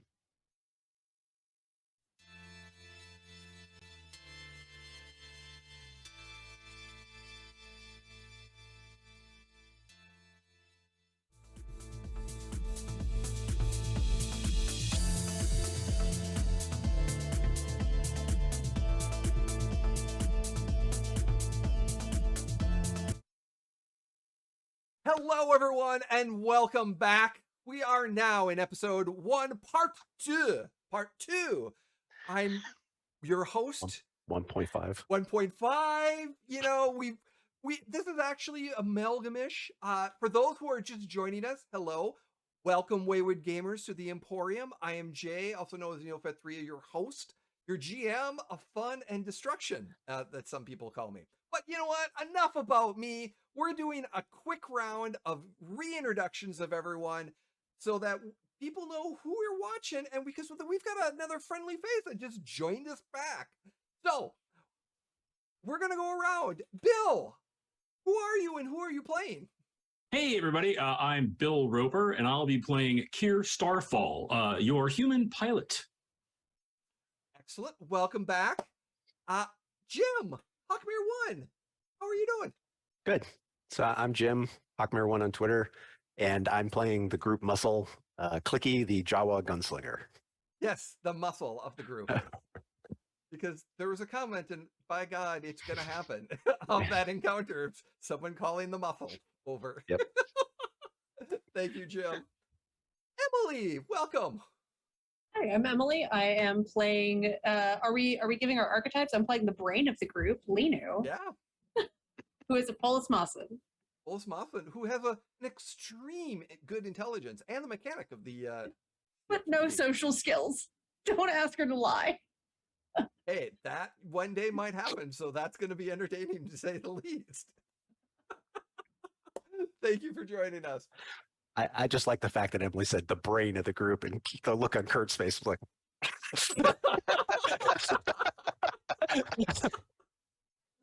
Speaking of which, Kurt, how are you? Hi, everybody. I'm Kurt, and I'm playing Chaff, our smooth-talking Southern draw salesman, who is the brain of the operation when it comes down to it, because Linu may have the gizmo smarts, but I got the street smarts. It's all good. That, I have a feeling, will be tested sometime in this campaign. And I know a guy. It's all right. It's all right. Yeah. Thank you, Kurt. Adam, welcome. How are you doing? Hello. Hi, I'm Adam, and I am playing Shiloh Din, the Togruta medic, who can confirm that Linu is the brain of the group, because I'm the actual other brain. This is going to be the ongoing fight. Yes, it is. Yes, it is. One of you is the left brain, and the other one's the right brain. Right? Yeah. That's a very. Does that make Chaff the? Oh, and we went there. Welcome. welcome to the Shadowport Adventures Lucky of the Draw. May have new connotations now. But anyways, as we're moving on, last but never least, welcome to the Emporium for the Wayward Gamer. We missed you in episode 1, part 1. We are so glad you can join us here now. Please, who are you playing, and where can we find you? Hey, I'm V. Thank you for having me. I've been excited about this. I'm playing Avery, who, sorry, Kurt, but is the one with the real street smarts. Being an ex-pirate and knowing her way around things a little bit and knowing some folks. You can find me on Twitter at Tabletop Horde, I guess.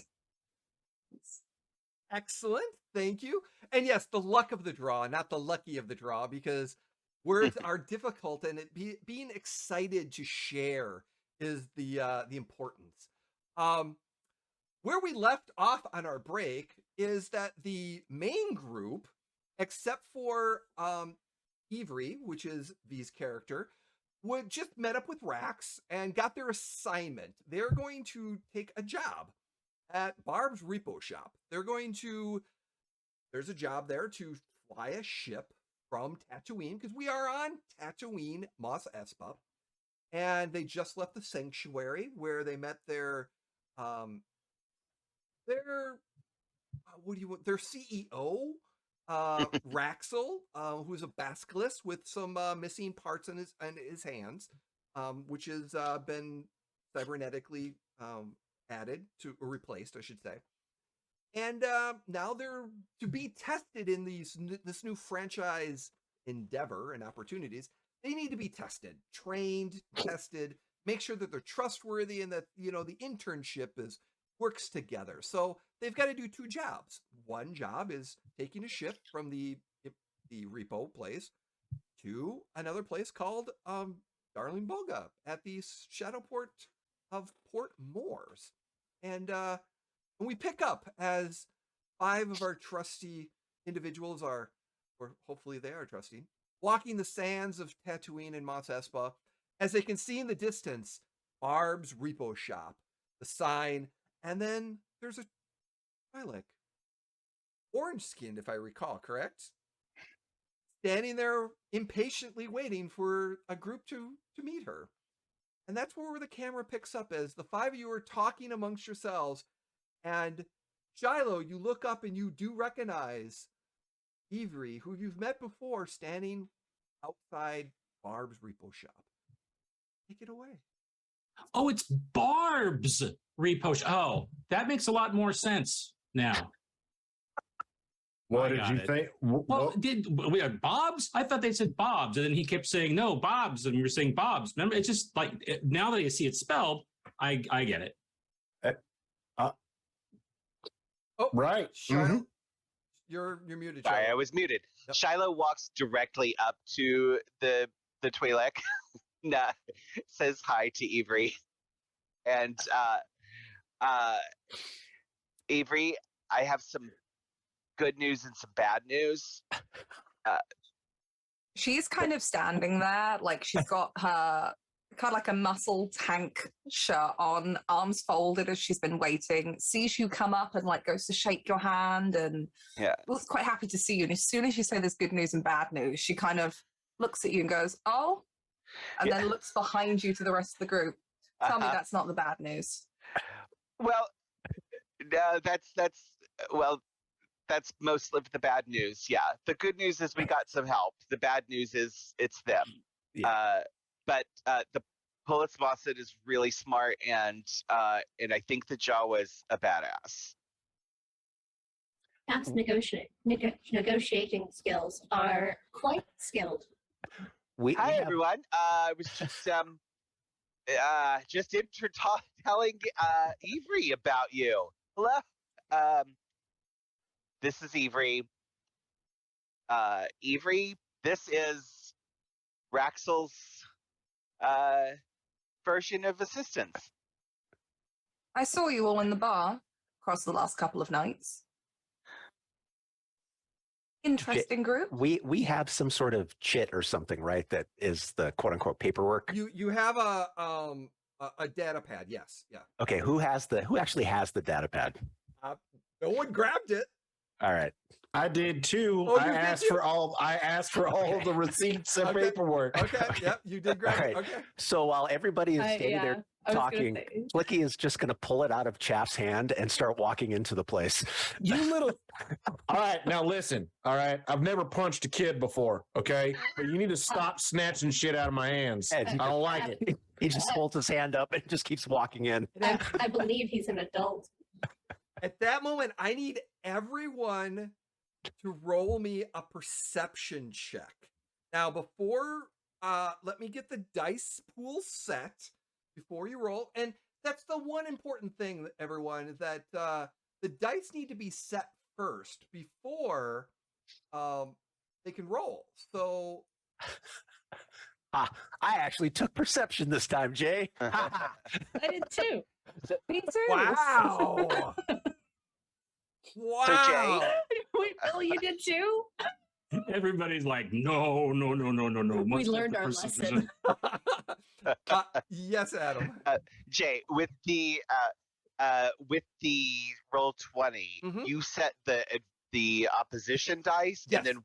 and then so we just click our skill, and it will automatically roll Yeah. according to the opposition dice you set. That is That's correct. amazing. Yep. So Okay. I will take care of for those that are watching, because we are using Roll20 and there is many pictures and things that we're going to be using. One of the things as the GM, I will be setting all the negative dice. I can add the bonus dice and setback dice. I'll put the pool together, and then the magical phrase, the dice are set. Once you hear that phrase, players, you can push that button.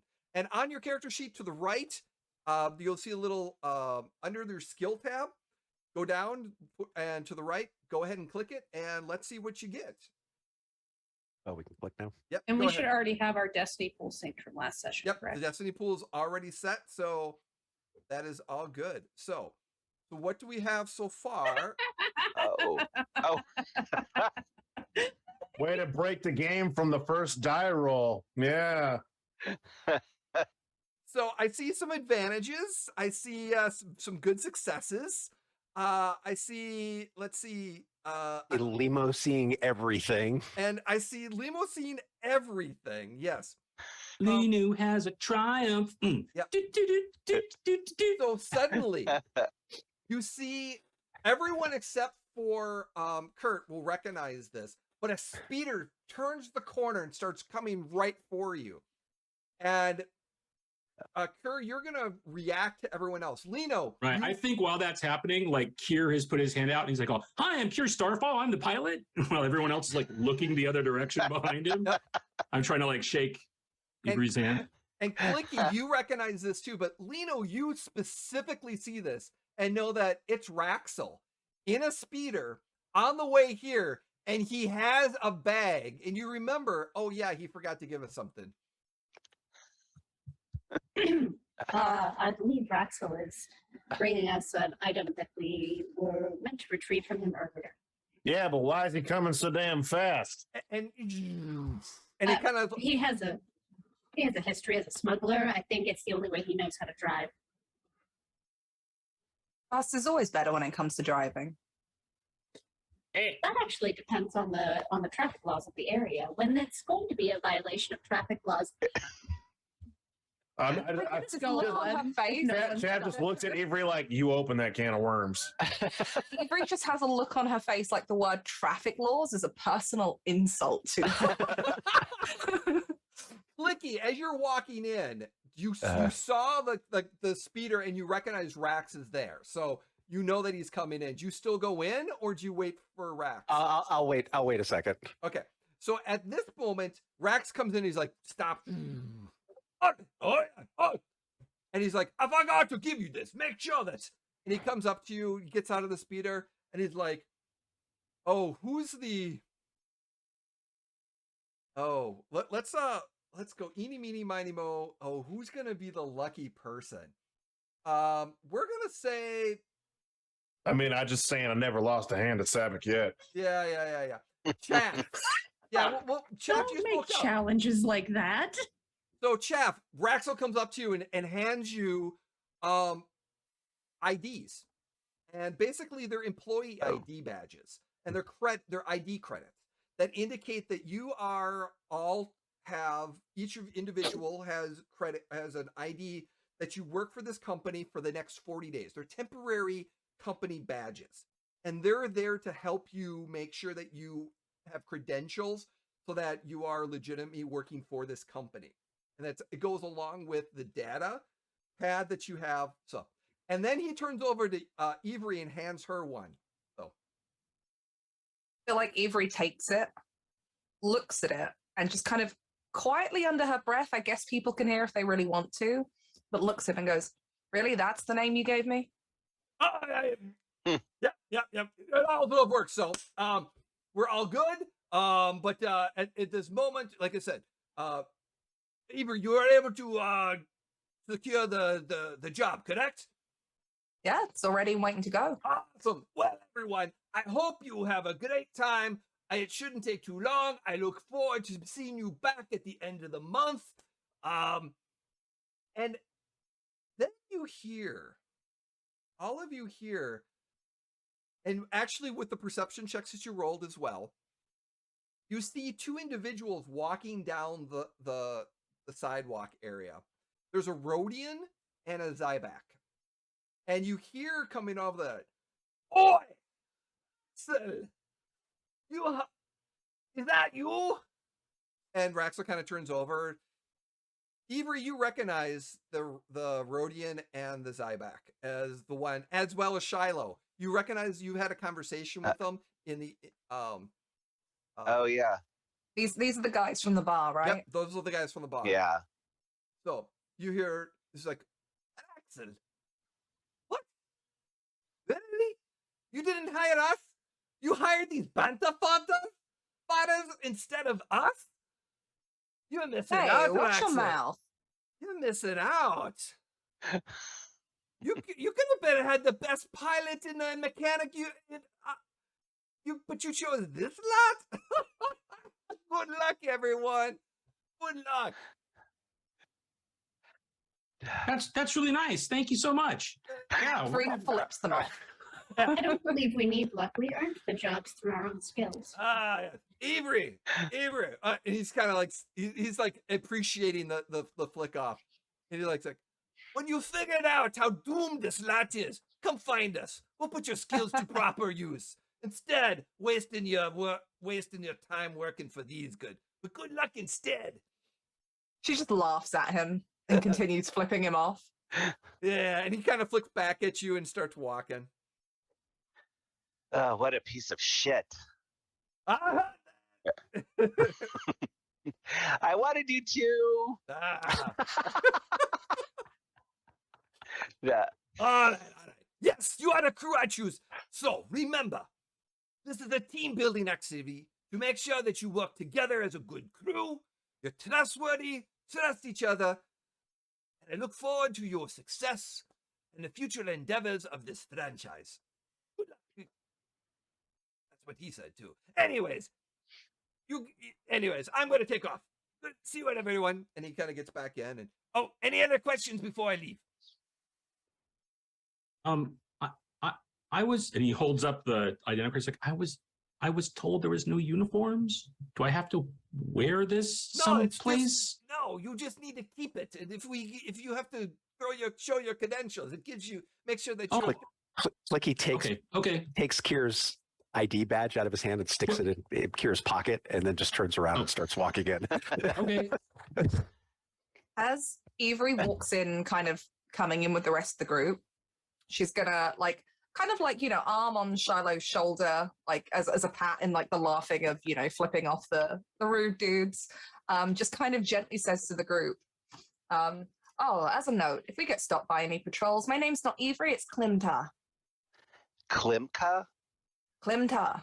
And just holds up the ID badge, which I imagine has her photo on it, but a completely different name. Klimta. You don't look like a Klimta.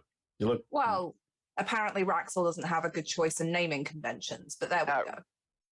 I'm super kind of curious as to what Clicky says. He Chap just starts to walk over towards Clicky to see if he can eyeball his badge.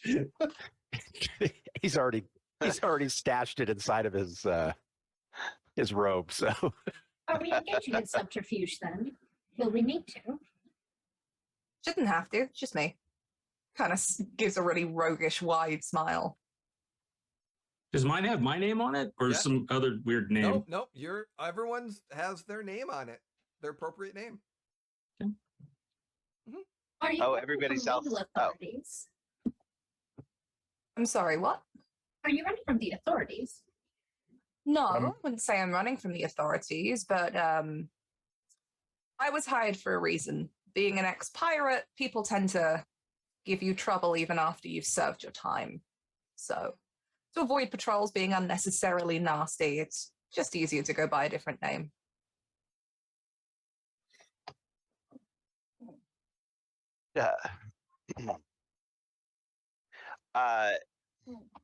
What is the ship? We've got the ship, right? We're walking onto the ship. we're Nope, walking. nope. We're walking into the.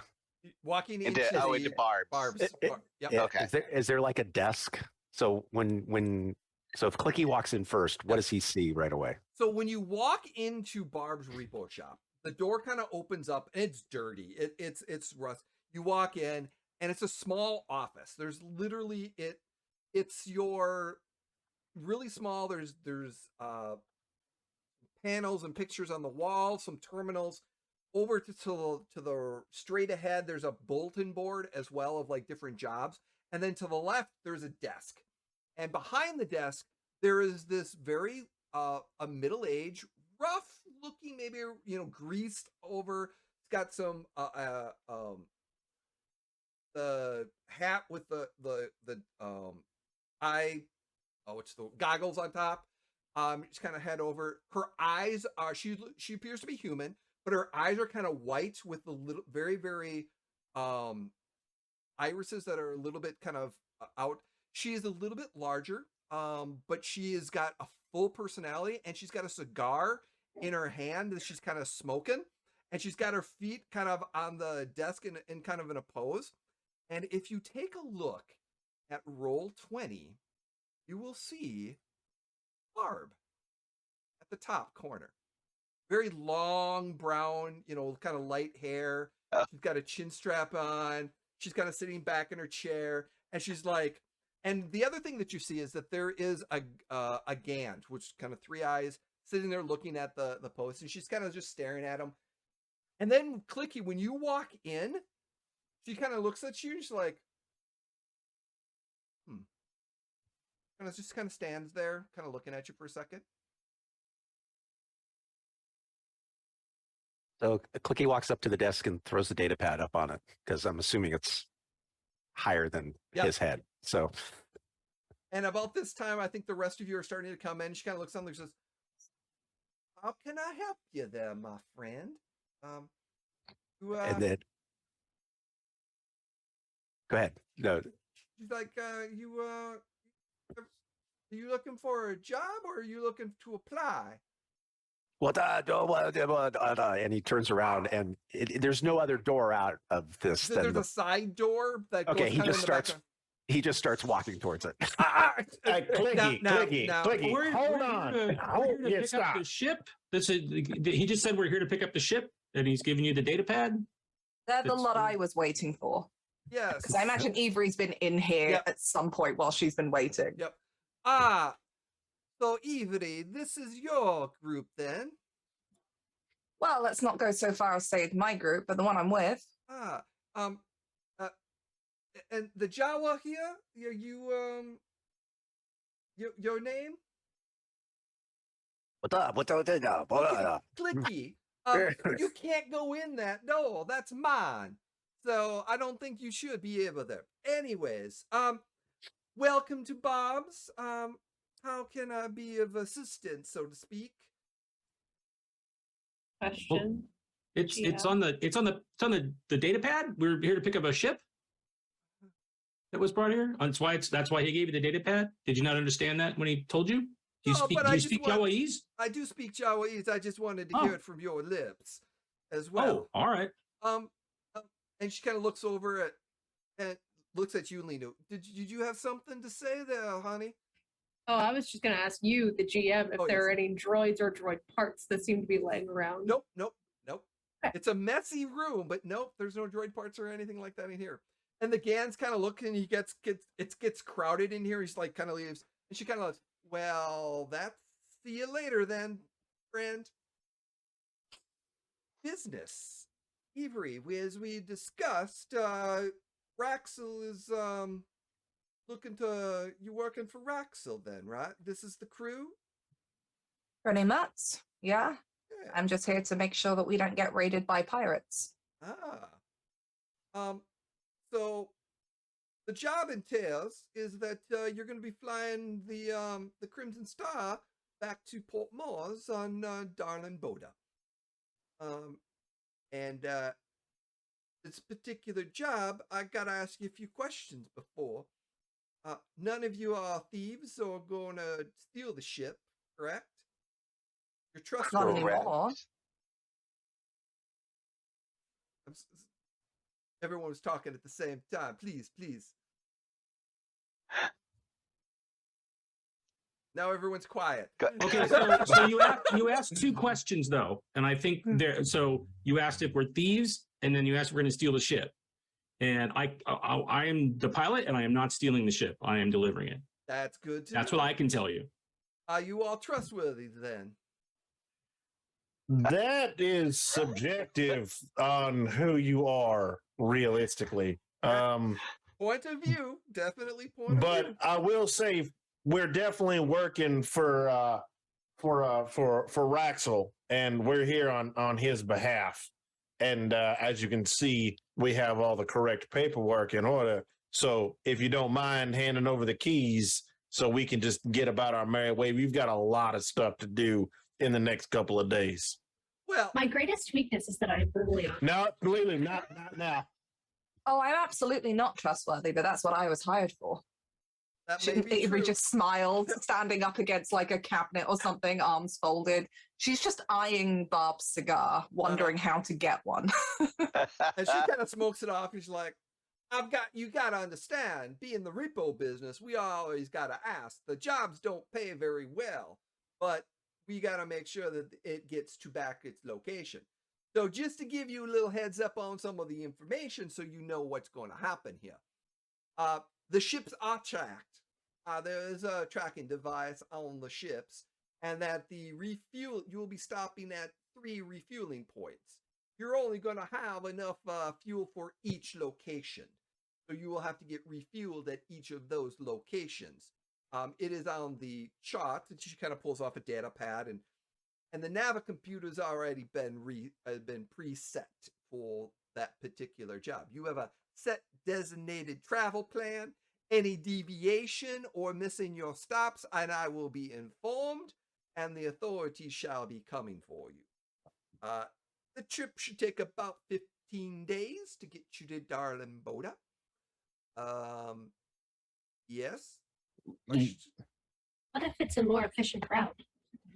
No, it's not. You're going to follow the route that you've been given. Efficiency or not, that is the route you need to take. Is there any particular reason why we have to take that specific route? Because I want it to be tracked and make sure that you can get to the location. It's to ensure that you are following the route so that I'm not stealing the ship and that it gets to the destination on time and appropriately. Would it not save you money and fuel costs if we were able to take a more efficient route? I mean, true, but I'm not paying for it. The person that will refueling it for is. Right, because I'm pretty sure I have the utmost confidence here in Kier to get us there faster and more efficiently, which I would think would net a higher profit. I mean, considering the luxury liner that you're flying, speed isn't necessary. It's accuracy and making sure that you follow the plan. Well, that's why we got the best damn pilot this side of the galaxy, right? Kier, right? Well, yeah, I guess so. Yeah, I'm really good. But I had a question though. So, but what if I have to deviate from the course? What if there's pirates or some kind of like interstellar occurrence, an event. Like, what if I have to go off? A wild flock of monarch, you know? Exactly. That's something affecting you through hyperspace? Well, then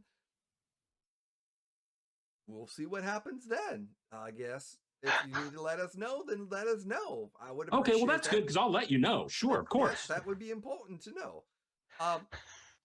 Again, I gotta ask, but it kind of stayed in the finer points, like don't sell the ship components or conduct any illegal activities on the ship while you're doing it. The hyperspace coordinates are preset in the navigational systems that I said. Previously stated that there is a tracker on the ship to make sure. You'll need to bring your own food. A hollow table is spotty at best. Really, it doesn't work. But anyways, you'll have a limited water supply, so don't be bathing in a pool of water the entire trip. You'll be taking the Crimson Star back to a port. So it's a luxury liner yacht. So a little beat up. It's got a lot of actually it's been hit pretty hard. So it's the flight's not going to be. It's going to be a little bumpy. Its engines and hyperspace is out of whack. But anyways, that's why it's only 600 credits that we're paying you to do it. I'm sorry. Can I? You said it's hyperspace engines are out of whack. They're working. They're functioning. Yes. They'll get functioning. Now, okay. Wait. Hold on. Now, first off, and I know the good doctor here will back me up when I say this, having a limited water supply on a long journey, especially 15 days, just breeds bacteria and unhygienic situations, which could cause sickness, which could cause all sorts of medical problems. So I think you might want to ease up on some of these restrictions that you're placing, especially if we have to follow your, pre-designated plan, even though from what I can tell, and I'm no damn pilot, it ain't exactly the most efficient one. It is not the most efficient one. So if you're only paying us a measly 600 credits, hell, I can't even buy a blaster for 600 credits. I think there's some more. Let's put the luxury back in this yacht that we're about to be flying around. Well, I'm not paying for this. The owners are paying for this to be free. Right, they'll pay it on the back end. So, well, if you want food, that's on you. I'm just saying that he looks left and looks right, and then he looks down at Clicky. If we got to conserve flushing after that one gets in there, we got a problem. All right. So we may want to reevaluate some of the life support systems we got going on in this particular luxury liner. Oh, I need a negotiation check. Or if you would like. No, yes, please. A negotiation or charge. Let's negotiate. All right. I'm giving you a boost because the fact that you looked back and went using the bathroom after him, that was a good line. That was such a good line. Wow. Listen, I've seen what Jawas eat, all right? Y'all are like, The dice pool is set. All right, let's see what happens. Well, how in the hell does that happen? That is 4 failures, 7 advantages, and a despair.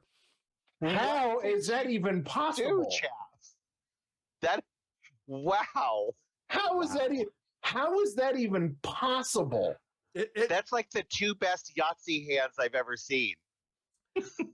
So she kind of looks at you and goes, "That's the job. If you don't want it, you don't need to take it." They're going to pay us less money now because of you, Chaff. Chaff does make a fair point. 600 credits is not enough to feed 6 people for a full 15-day trip. We should probably at least get a stipend to support our dietary needs. But that's something you should have talked to Raxel about. I'm just. We did. This is Health, the job. dental. I mean,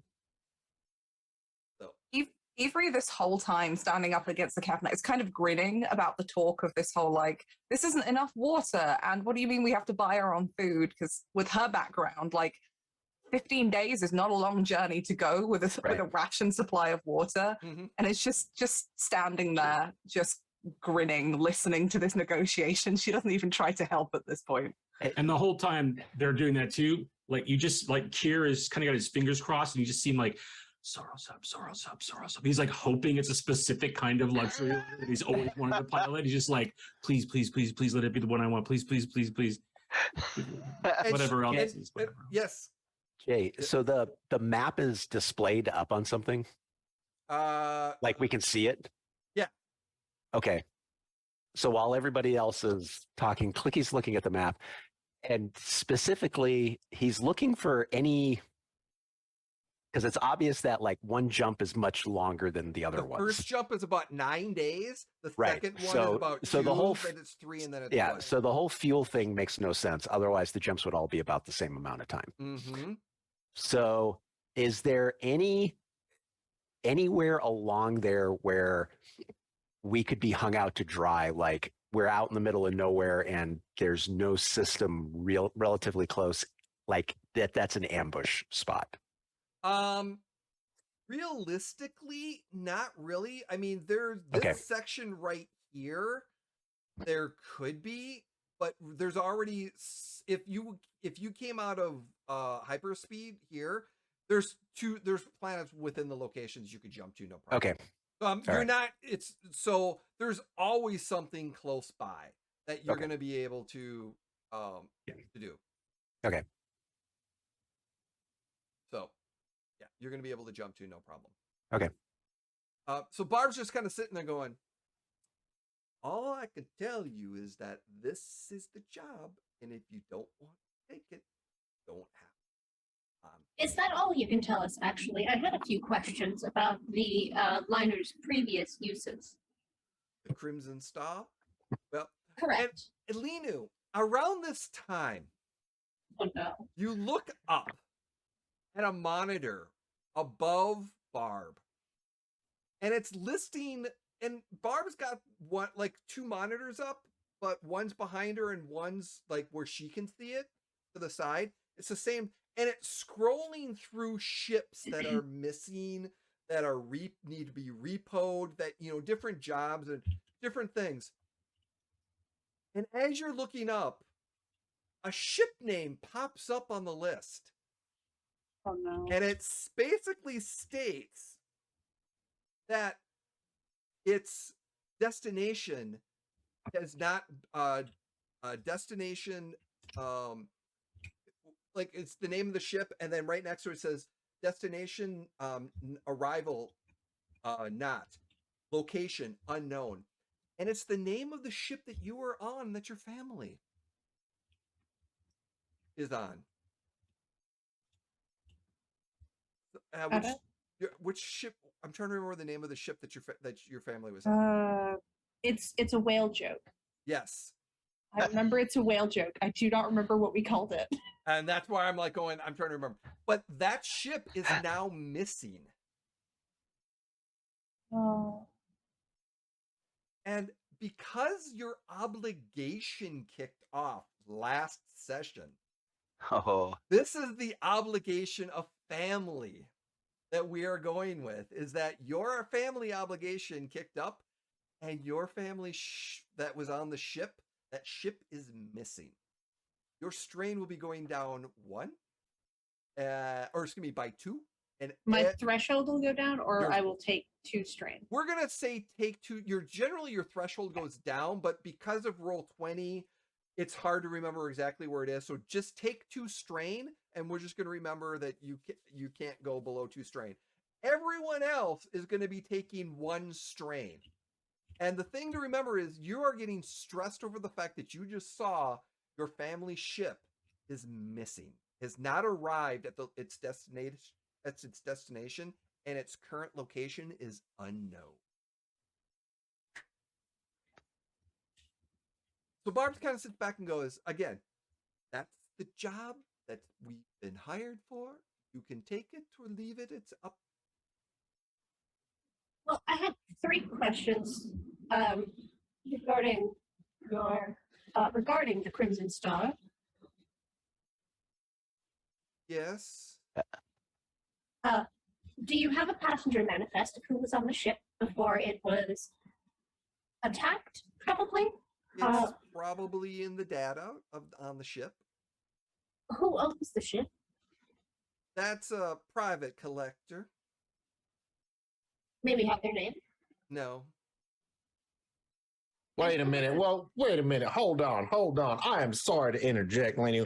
You're trying to tell us we can't have an allotment of water other than basic when you don't even know who the job is for? Well, I know who the job is for. That information is private and not privy I would for me to share.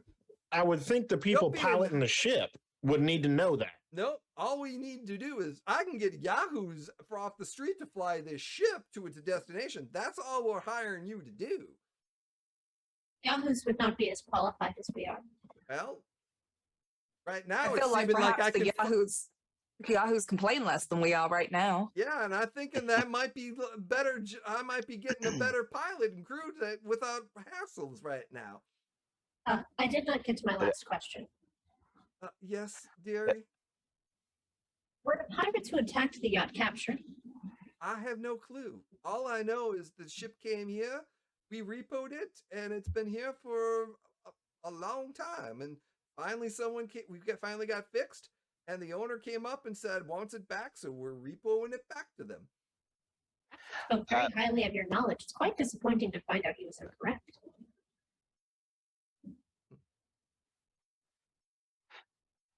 Yes. Shiloh pulls Avery aside and actually using his quiet talk in the corner voice this time. Quiet talk in the corner voice. Shiloh just kind of pulls Avery aside and says, I really don't want to lose this job. If you can figure out a way to get us out of this, I don't care who we're going with, but I do not want to stay on Tatooine. Don't worry, we're not going to lose this job. Okay. I'm sticking with you, whatever you're going to end up doing. This isn't just because you think I'm going to bring more alcohol on board, is it? She kind of gives him a smile.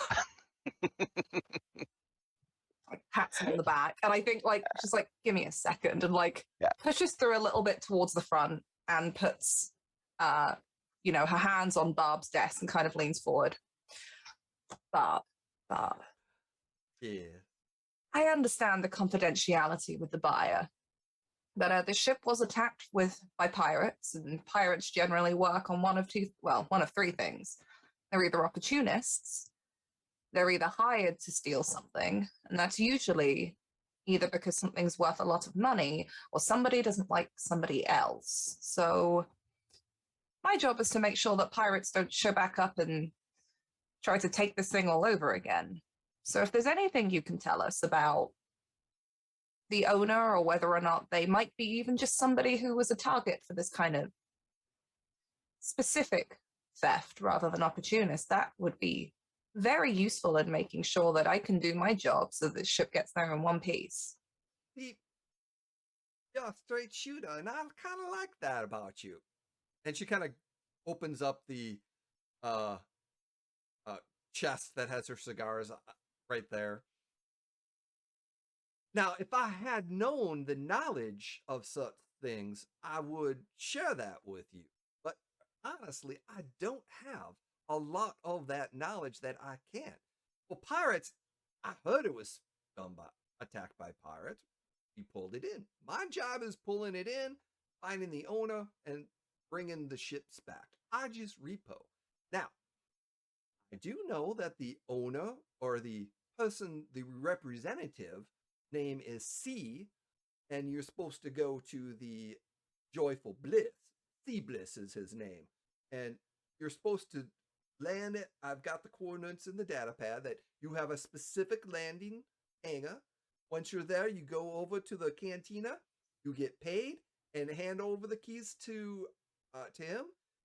And from there is all good. And she kind of takes a puff of the cigar.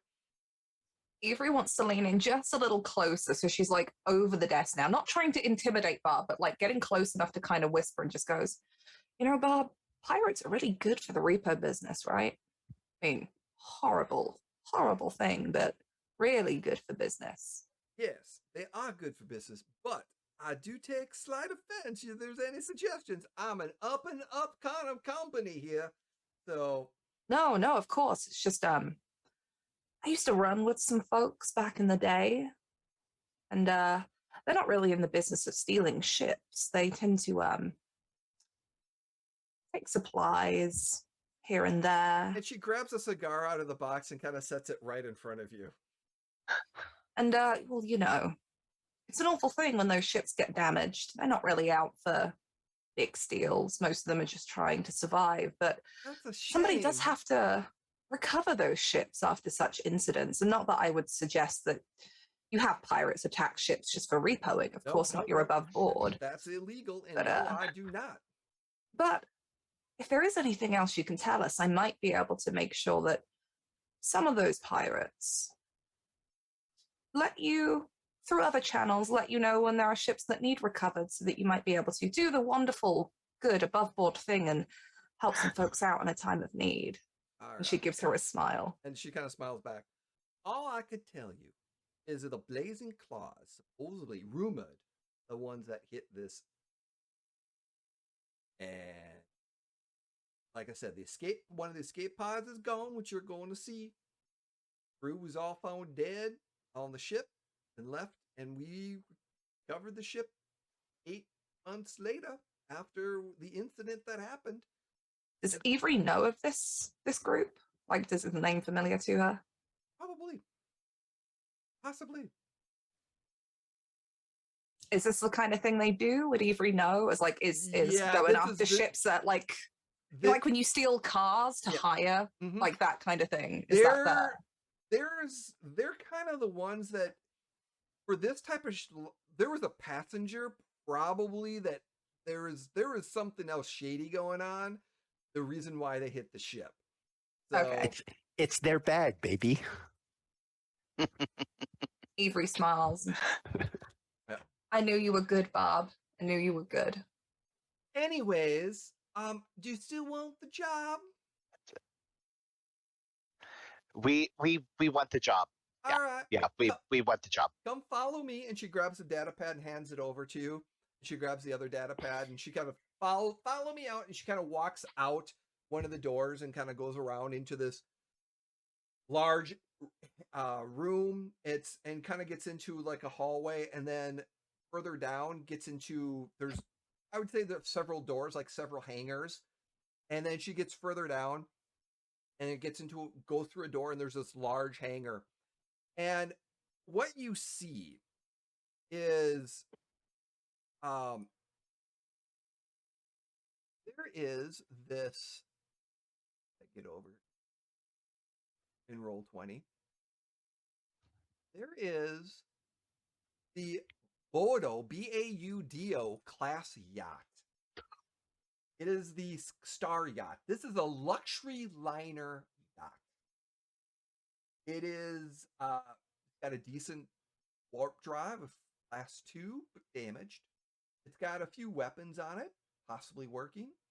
It can hold up to about 8 to 12 individuals. It's pretty. It's got a month of consumables that potentially could be added onto it. But it is a nice luxury ship. But as you get a little bit closer to it, you're going to see the next picture where the damage is. There's a significant amount of damage as you're walking up to it. And Barb's talking. She's like, and here's the ship. It's as you can see, it's got a little bit of damage to its engines here. We've patched it up as best we can. The hyperdrive is working. It's class 2, but it's functioning. But it's got a little bit of repairs it needs to do. We patched up the hole in which that got cut in, and then one of the escape pods, as you can tell, is missing. Don't know where it went. No passengers were found, so clearly someone tried to escape. GM, Yes. could I make a mechanics roll to see if I can assess, like not in depth how to fix it, but like how, like the level of damage and how easy it would be to fix? Okay. I'm gonna say it's gonna be. I'm hoping this 5 dice pool helps me out here. Yeah, it's gonna be an average. I'm gonna say just by looking at it, it's gonna be an average check with a 1 setback from just getting a basic idea. So go ahead. Smart All right. ass. Hey! Yeah, There 3 we go. successes into. As you're looking, you're like, okay, you can tell that they spent probably almost 6 months repairing this thing. And the engines, everything looks like it's going to be flying fine. It's going to be, but it's damaged. And the hull's been relatively, to really fix the hull, it's got to be in a space dock with the proper facilities. The engine can be tuned a little bit here. There's probably some internal workings like power couplings and some other wires and things of that nature that are probably offline. The systems, there's probably some system strain and stuff like that could be fixed while you're there. When you get on, you're going to know that the Hollow, and she's already messaged it, the Hollow messenger and the entertainment in the lounge, the Howl projector. These types of ships has some nice quality stuff. Is offline. The Tabo table is offline. It probably won't take too much to get it back online. Keys. Now, Keys. I gotta say. So the question is, when are you going to leave? Because I need to know when if I give you the keys, you're gonna have about 6 to 8 hours before you need to leave, because I have to set these coordinates to make sure that you're appropriately on the destination. I need to get in and start doing some systems checks and going through a check run list. It doesn't have to be on a timer. We can tell you when we're 6 to 8 hours out. Keys, please, keys. Are you leaving? Do you need to go get some stuff and come back? I'm sure other people can get stuff and go back. I would like to go inside the ship and start checking to see how the systems are functioning. And I can't do that from out here. And she takes the keys towards you and pulls them back. Now, don't mess too much. And then she gives you the keys. And Kier just like turns on a dime and races to the ship. And if you take a look at Roll20, you will see the ship. It's nice to give the kids something to play with. You're killing me, Bill. I imagine hearing Shiloh say that. Avery's got that cigar that got put in front of her at the table. She picked it up on the way out. She's got it in one corner of her mouth and is like, yeah, I got to keep him occupied with the toys. Yeah. Although, that's a nice ship. I'd have stolen that back in the day. She's like talking out of one side of her mouth with this unlit cigar in the other, just standing there next to Shiloh watching like the run. Yeah. Now, if you need to go get supplies, that's fine, but you need to let me know before you leave. And you've got about 8 hours, 6 to 8 hours when you need to be out of here. All right. Did Rexel give us an advance for food? Or... You didn't ask for one, so no. Damn it. How much does food cost? Like to buy enough rations to last? That's a good point. You need 10 credits. So, Avery, you were smart enough to get an advance. A fairly significant one, I think. So, if it looks like everybody else is starting to do the looking in their pockets for the spare change thing, you'll be like, I can cover food if you want. Okay. Yeah, Shiloh would probably say okay, I'll pick up rations. Cough up. What do you got? But yeah, how much you want? Is it 10 credits for everybody or 10 credits each? 10 credits for everyone. Avery will pay the full 10 credits for everybody. To get a good amount. Well, actually, let me take that back.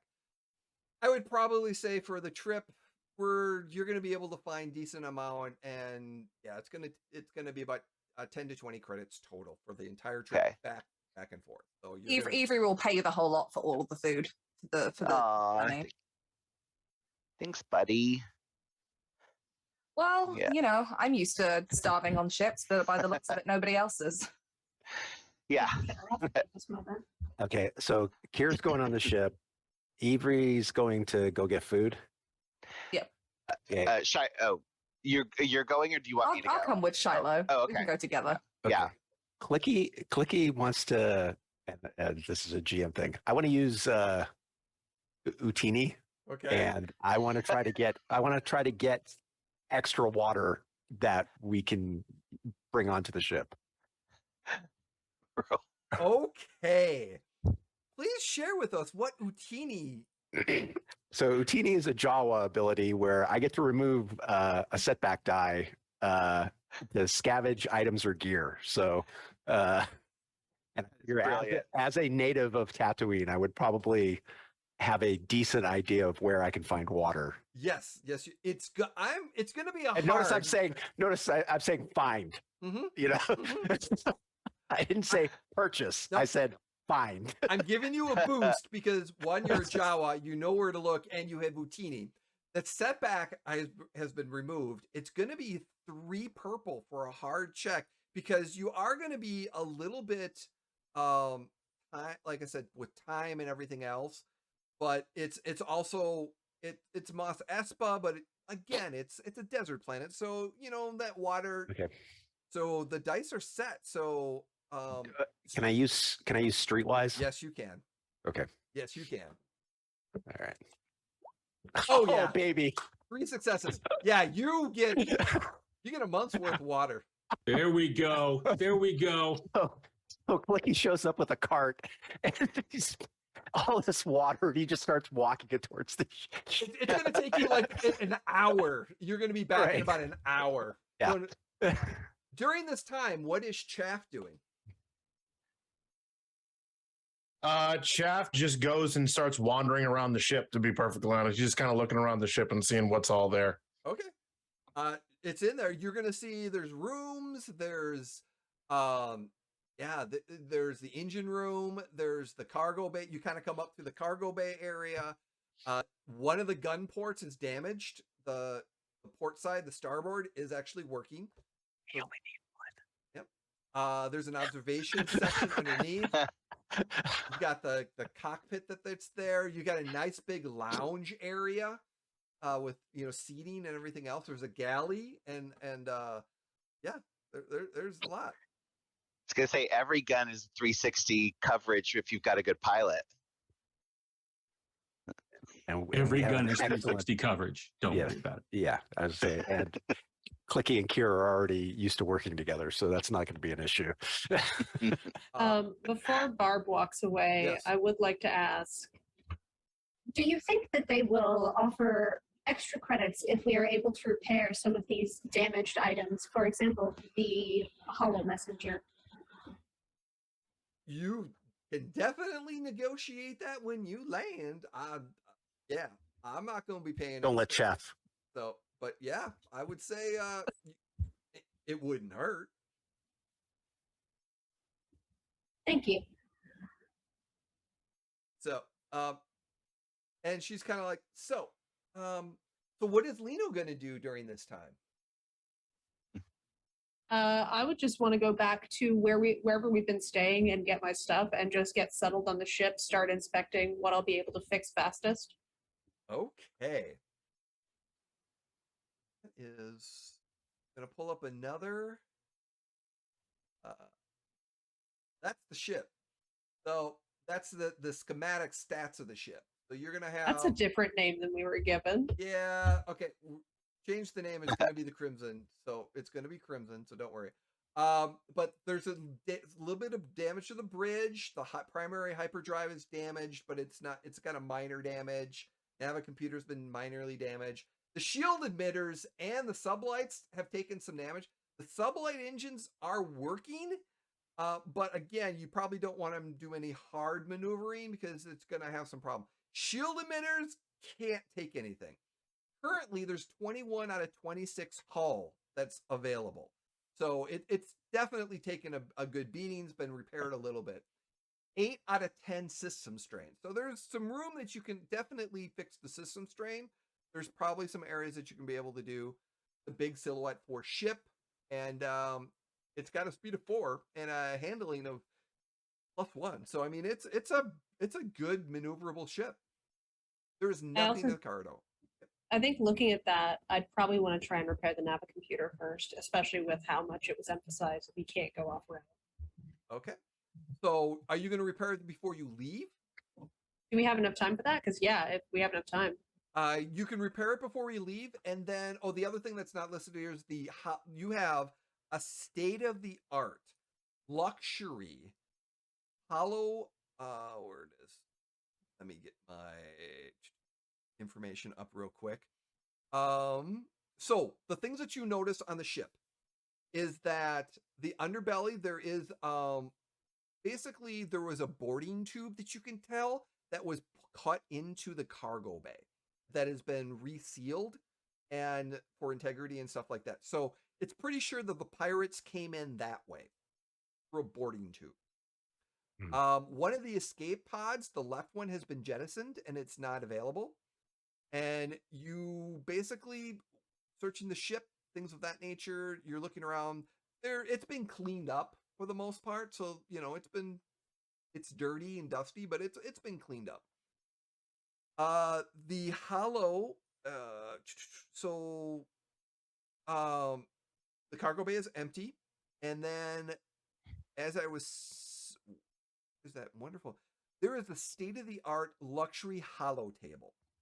It is literally it's a multi it is the X500 portable HoloNet relay. It will basically allow a user to communicate with the HoloNet, providing nearly instantaneous galaxy-wide communication and routing information. It is currently down. It can be repaired if you would like. The Jadark table is, I'm pronouncing it right, the holographics game table is also down, but it can be repaired. Out of those three, you can pair one per day on your way if you would like, or over the course of the time. But I would probably go with the Navicomputer before we take off, ideally. Okay. And then the X500 HoloNet relay would be the next thing on the list because of that instant galaxy-wide communication that I'm sure none of us will use. So the dice are set. Give me right. your first Navicomputer roll. Will that be mechanics, right? Yes, that will be mechanics. Sweet. Yes. Ooh. That's going to be helpful. That's 4 successes, an advantage, and a triumph. What would you like that beautiful triumph to be? Kurt, that's how your rolls are supposed to the go. navigation program. No. Yeah, you downloaded them all. Yes, please. Yes, please. Could we do that though? Could we do it backdoor into the navigation program? Yeah. Okay, I'd like that. Yeah. And the other thing is, what you notice is the route that you're taking. They chose specifically. It's kind of a main route, but some of the route is they're trying to fly under the radar a little bit. They don't want a lot of attention coming to the ship. You can tell by the route. And that it's going to hit a major port.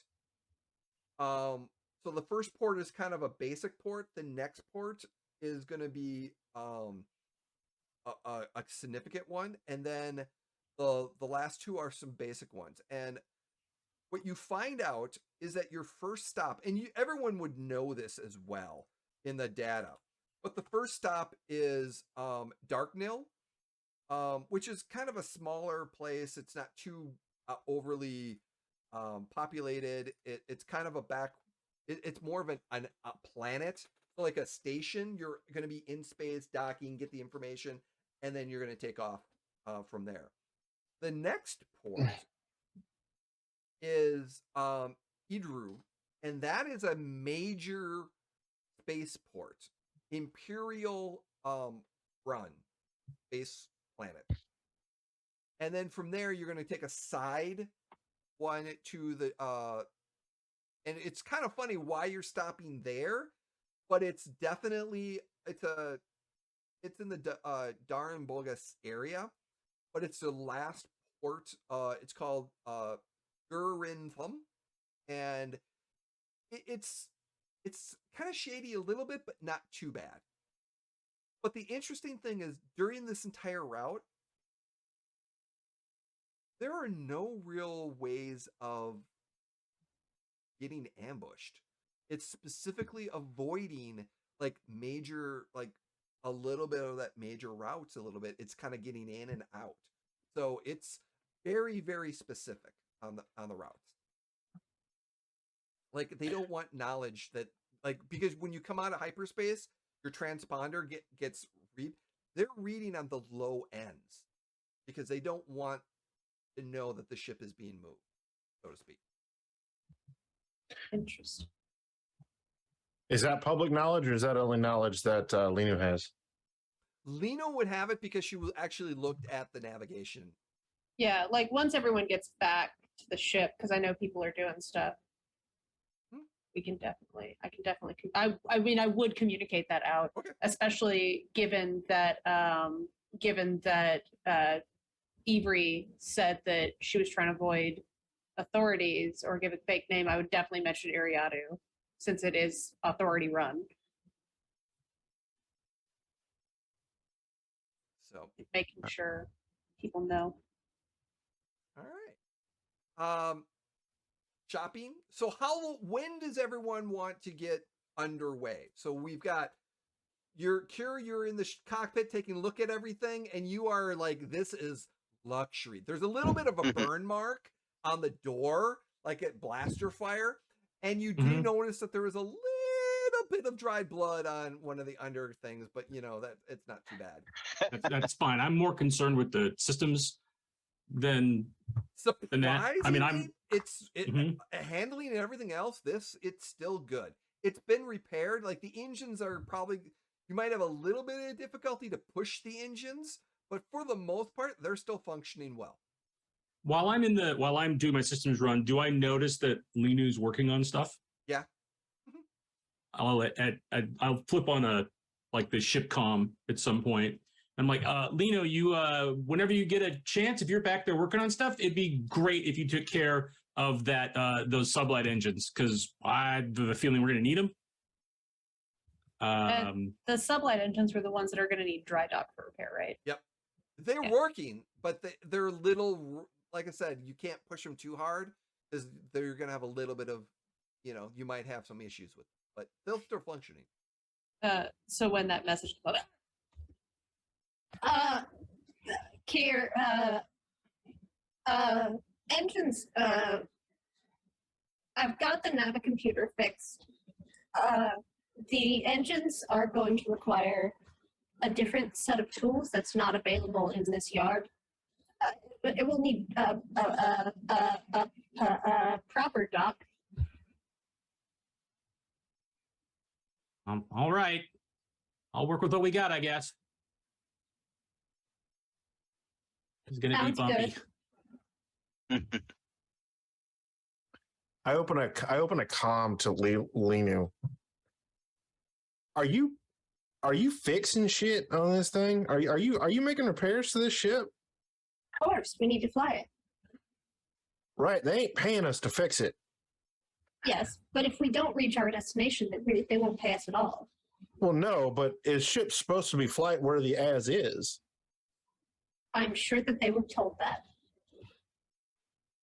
I'm just saying this deal's getting a bit more sketch every time that somebody does something.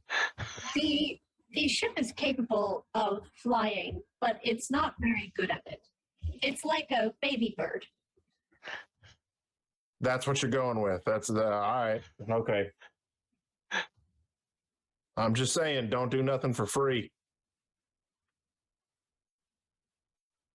Perhaps this would be better discussed in person and not on a potentially monitored communications line. eh. He just and just clicks it off.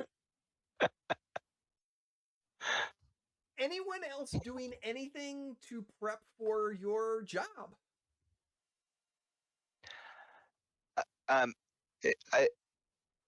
I do want to just check. I assume there's some sort of medical bay Yes, there of is. some sort. Yeah. Okay. So I just want to check and see if it's like in decent shape. Just power everything up. Make sure there's at least a little bit of Bacta. There is no Bacta. No Bacta. Okay. All right. Well, and I guess we'll do without Bacta. So, how much is Bacta cost? It's if you wanted to fill that, it was going to be, I want to say, 10,000. Oh God, that's way too much. Okay, yeah. All right. All right. Well, I guess my I'll Food's I'll cheap. grab Backed is expensive. right. Yeah. So I'll make sure I grab not that I have a lot of stuff, but I grab what little I have, including my medical kits, from the from the cantina before we leave, and make sure basically everything that I own, I am taking with me. Which brings up, is everything everyone owning? Because you're not going to be able, you're going to be gone a long time. Your room that you're staying in, renting, is going to be probably want to be rented out, unless you're going to pay, a month's worth not being there. Because it's going to be about 15 days there, some other job, and 15 days coming back, more or less. Oh, I was planning to take everything I owned on the ship. Okay. Yeah. I don't have much. I feel like Avery is currently wearing everything that she owns. Yeah. Like, I was going to say, blaster on her hip. same with Clicky. Yeah, same with Kier. I got even my have a nice bag. tool belt. I think a lot of what Shiloh had was with his former employer, because under the illusion that he's going to come back to work for her again. She doesn't have to know that he is not.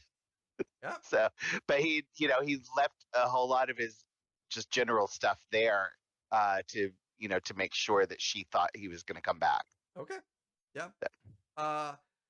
So with that said, anything else last minute that you've got plenty of water now, you've got food for the trip, you've got your destination, you've got all the information, all the on that data pad, which Carrie you're going to find is all the fees have been paid, all the refueling stuff has been paid, very specific location where you're supposed to get refueled, where you're supposed to land once you get to Port Moores.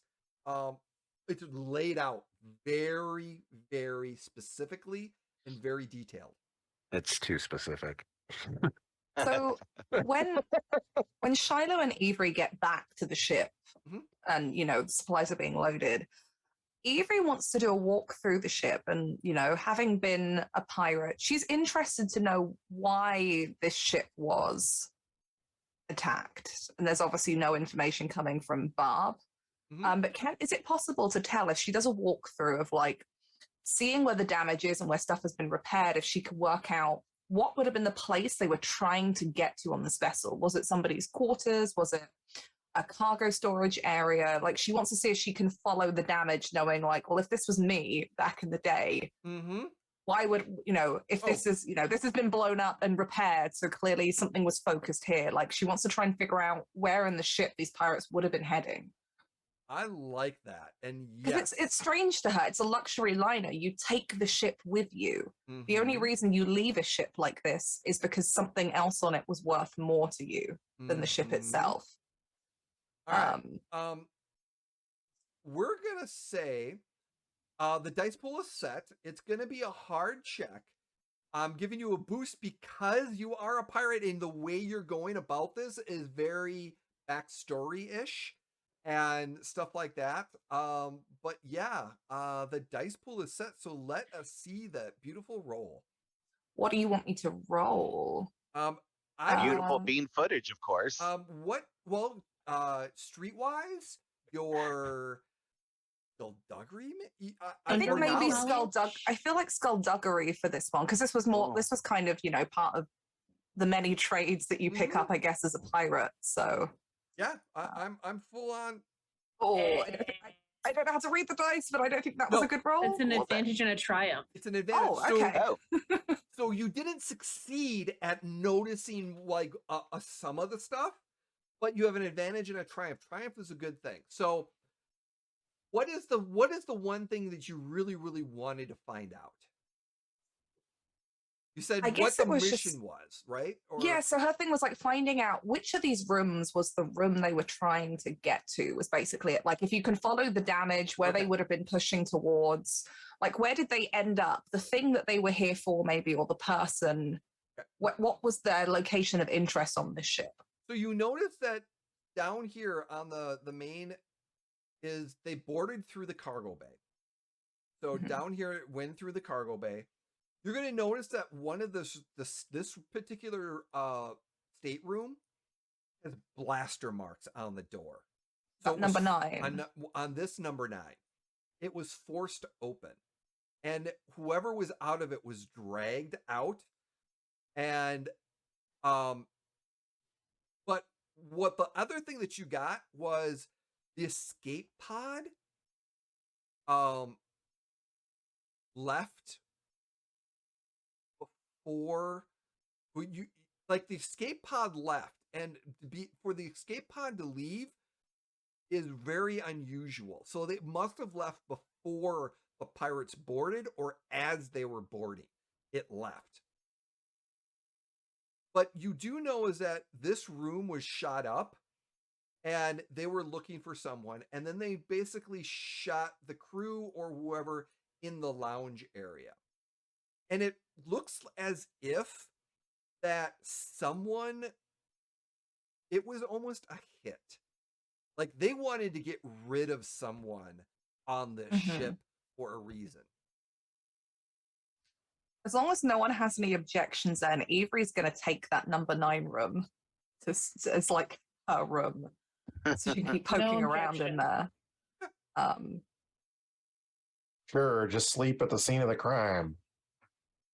The other key is I will add bonus to this.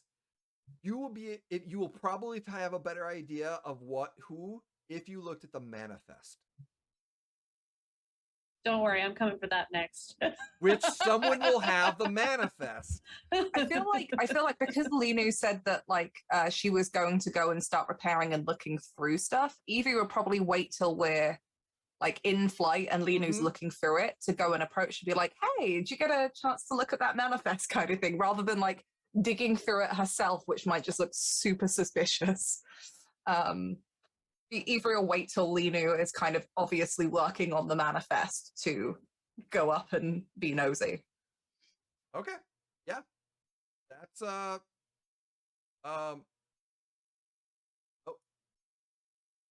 Oh, I provided you a little bit too much information. Was that meant to be copied in there? It kind of was, but there was a little bit too much information, I think. But What should I be redacting? all the stuff. No, you know what? I'm gonna say, you know what? With that triumph, that's what you're gonna get. Yep. So yeah. As you're flying, you're gonna get to look at the manifest, and when you look at the manifest, there's some things that are gonna pop out based off of your knowledge, and then cross-referencing certain things, and you're gonna be like, oh, okay, yep, yep, that's it, yep, that's it. The other thing is, suddenly the music of as you're getting ready, or actually, last question: anyone else ready or doing anything before you leave? Yep. All right. So Time for me. Barb's sitting there. She's waiting for you. Once you get on, after a few hours, you're like, all righty then. Safe travels. I look forward to everything going smooth, and it better go smooth. Thank you, Barb. Have a good day. You too. Do you want her to Avery- give you a kiss for good luck, Chaff?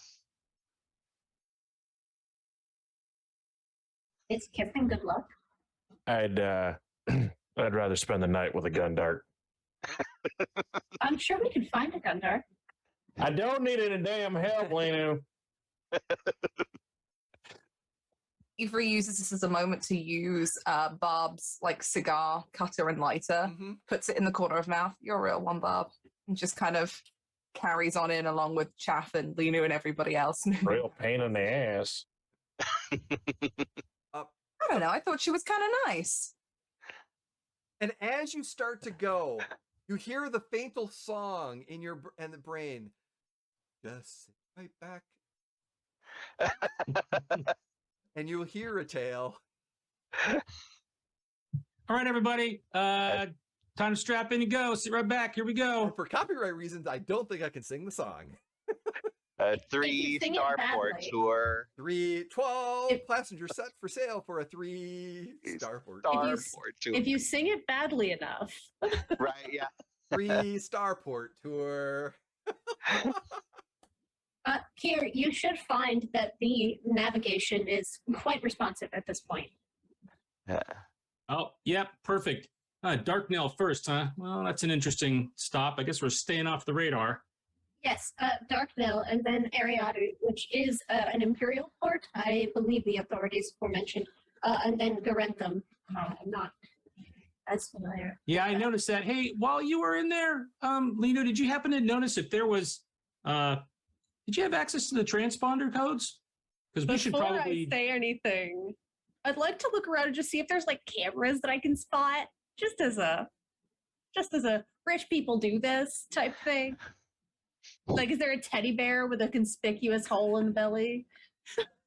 a little Ewok doll with a like. Yeah, exactly. Like, do they have the nanny cam set up to watch us? Give me a perception check. Perfect. Everyone can give me a perception check. Yeah.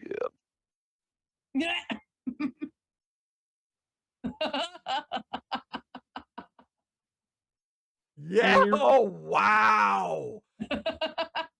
Wow. Shiloh and Quickie are heroes. Wow. Yeah, there's no cameras. There's no cameras on the ship. There's no teddy bears or anything like that, or Ewok cameras or nanny cams. You do know that there is a transponder. That when you looked at the ship, there's a transponder that is on the signal. It's one is on the outside and one is connected to the navigational computer. So I have not made modifications to the transponder as of yet, but there is now a backdoor into the navigational computer should we need it. Yeah, I'm thinking because of the route they chose, they're trying to keep us off the radar. So maybe we want to not be this ship when we land, especially at an Imperial starport. I could see what I can do en route. Yeah, probably best if you could actually rig run up that would click back and forth so we could have either being the Crimson Star or some other cool ship name that we pick while we're there. That way we can be it when we need to and not when we don't. Perhaps a red dwarf. And suddenly Kier sounds like super competent to everyone. Because he's in his natural habitat. A Studebaker. Linu. Adam. Oh wow, that was nice. That was really nice. I got that. Thank you. One last thing I forgot to mention, Linu. Because of that triumph, you were able to, with the navigational, you were able to get a back door to that, but you were able to access captain's logs if you wanted, or any transmission. I absolutely want them. Okay. I want them, and I would like them downloaded to my personal data pad That can happen. so that I can review them off of the record. You can. And ideally, delete the log of me actually accessing them at all. With that triumph, that'll be the end of the triumph. This is when you get a tech person doing tech in a game. Yeah. Like, yes, I'd like to download this, and then I'd like to delete the access logs, and then I'd like to go into the secure directory, the bar secure, and I'd like to make sure to delete the secure log. I'm extending the triumph, but it's, I'm fine with it. Yeah. Would you like, are you going to share any of this knowledge with anyone, or you just want it by yourself? No, I'll share it. I have no issue with sharing it. Linu's getting the data, but she's not shady about it. So Avery is very interested in all of this. So after you're 9 days. You've 9 days of passenger travel. manifest, captain's You're doing log, different city. things. You're flying. You're relaxing, and you're flying. And we're gonna talk. We're gonna do some stuff on the ship in a moment. But I want to provide this information first. But yes, Yeah. Clicky, you were about to say something? Oh, I was going to say, once we're going, he's going to go through his, prepping the gun port, which means he takes a couple of wooden blocks and puts them on the foot pedals and, little booster seats so that he can get to the handles of the gun okay. And, basically he's made it so that he's the only one who can actually fit in the gunner seat at this point. So. Lena, with all the information that you've downloaded, your assessment, Avery.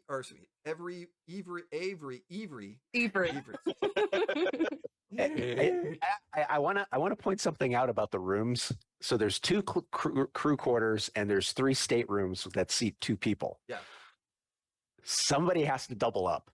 Yes. Oh, no, I wanted to put a hammock in the engine room. I am much more comfortable by the home. Okay. All right. I would assume Clicky and Kira are in the crew's quarters simply because it's the closest spot to the cockpit and the turret access. Yep. So. Okay. I find that the hum of an engine puts me to sleep quite well. Okay. All right. So, yeah. So the following information you're going to find out in the next few days as you're kind of getting oriented, and the information that got downloaded is basically looking around. And this is a collective of looking at the ships. You realize, and based off information that you're able to gather about the Crimson Star.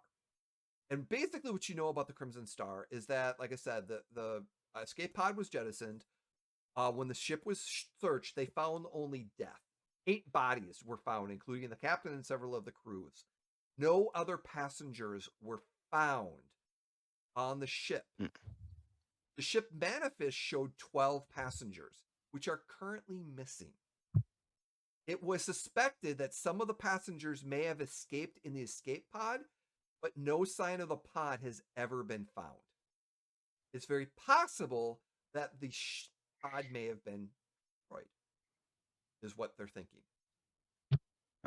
Search parties had looked and things of that nature, but like I said, there's nothing that they could find. But with the access to the systems, and when you started fixing things, the captain's final log was found in the damaged files. It is a video file, and it indicates that besides the video file, that a band of pirates attacked just before boarding and losing engines. Several of the passengers made it to the escape pod. And then you see this video of bluish of the captain. Things are kind of shaking. It's like the captain's like, "The pirates have boarded. Passengers have been ordered to the escape pods." There's transmission issues. It appears most of the passengers made it to the escape pods. As it's jettisoning, the pirates began shooting at the pods. But I believe they've been shot down and may have crashed nearby on the planet close to Avalo 5. Last known transmission location. And it cuts out. To confirm, that planet name was Avola 5. Aval, A-R-A-V-A-L-A, Avral 5. The ship was found at Avral 7, floating. So, wherever it happened, that particular situation, but yeah, Avral 5 is where where it was. Avral 7 is where it was last found. Avral 5 is where this is indicated. Question for you, Avery. Would you have shared the information that it looked kind of like an assassination with the rest of us? I think once she sees the manifest and we see the captain's video, she probably would. Not very directly, though. She'd sit there after he's seen it and announce, "So their hit failed." She's like talking out loud to herself almost. With that knowledge, I would delete the last captain's log. Okay. and delete traces that I had deleted it. We're gonna need a computer check on that one. Oh yeah. Definitely a Let me know computer when check. you're ready. You're taking your time. Yeah. I'd rather do it right than do it fast. Giving you a boost. We for got the 9 time. days. Yeah. It's gonna be hard. So the dice pool is set. All right. Wish me luck. Yeah. Great. Ooh. Emily. 3 successes and a triumph. Yeah. Jeez. That's 3 triumphs today she's rolled. Wow. Ooh, we are screwed in the future. You want- definitely are. No, You- this is payoff for Kurt's roll earlier. already, I was gonna say Kurt's already effed up on his roll. So Kurt bought you these triumphs. No, because I got a triumph in our session 0 too Oh. on a charisma roll. Yeah. I have Wow. 1 die for that. Accurate. So I'm going to say with this, you have complete access and you will have bonuses of backdoors and everything else on this. If you would like to have a power coupling and or the hollow thing, or the hollow projector up and running, by all means you can. The X500 HoloNet would have Yeah. been the one that I would go for first Okay. hey Jay, to get that communications relay up. can we? Well, I was gonna say, can we utilize the thing you and I discussed then to help? Sure. Okay. So while Linu is picking at different things and fixing, she muttering to herself about needing a particular part, and all I of a can't sudden, mutter. well, speaking, and I Clicky- don't have a mouth Wow. that speaks. I can't speak. My Oh. entire Gesturing. speaking is keyboard. Oh, okay. So Clicky all of a sudden is standing behind you, watching what you're doing, and all of a sudden he produces a part that you need, and he just hands it to you and walks away. Perfect. But yeah, Linu's only mode of communication is through her little ACC. Okay, yeah. Yeah. So She has no way of actually speaking with her own body.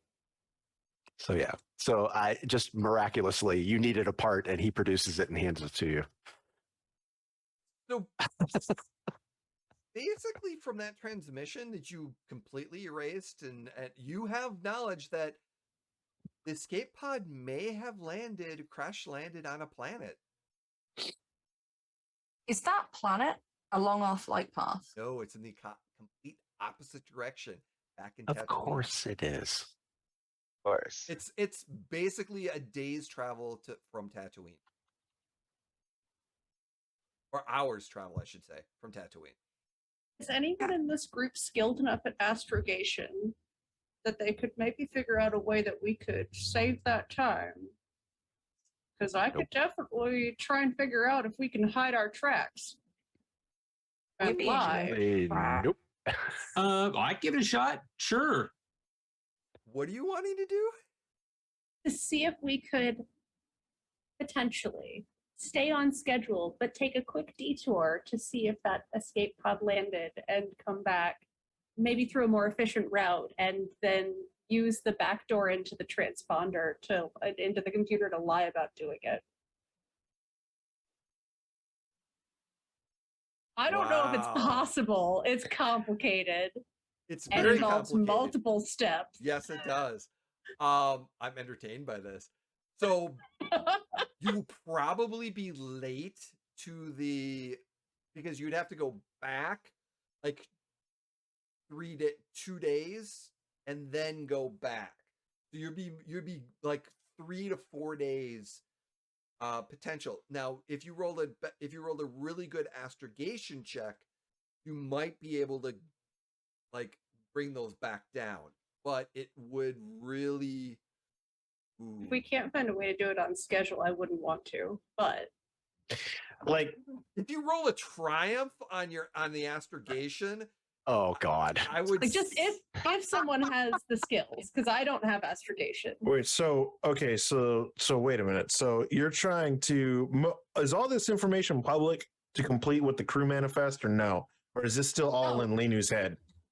No, Linu would absolutely share this data because she doesn't have that desire to hide that or need Shouldn't, to. shouldn't have that filter. So Yeah, no filter.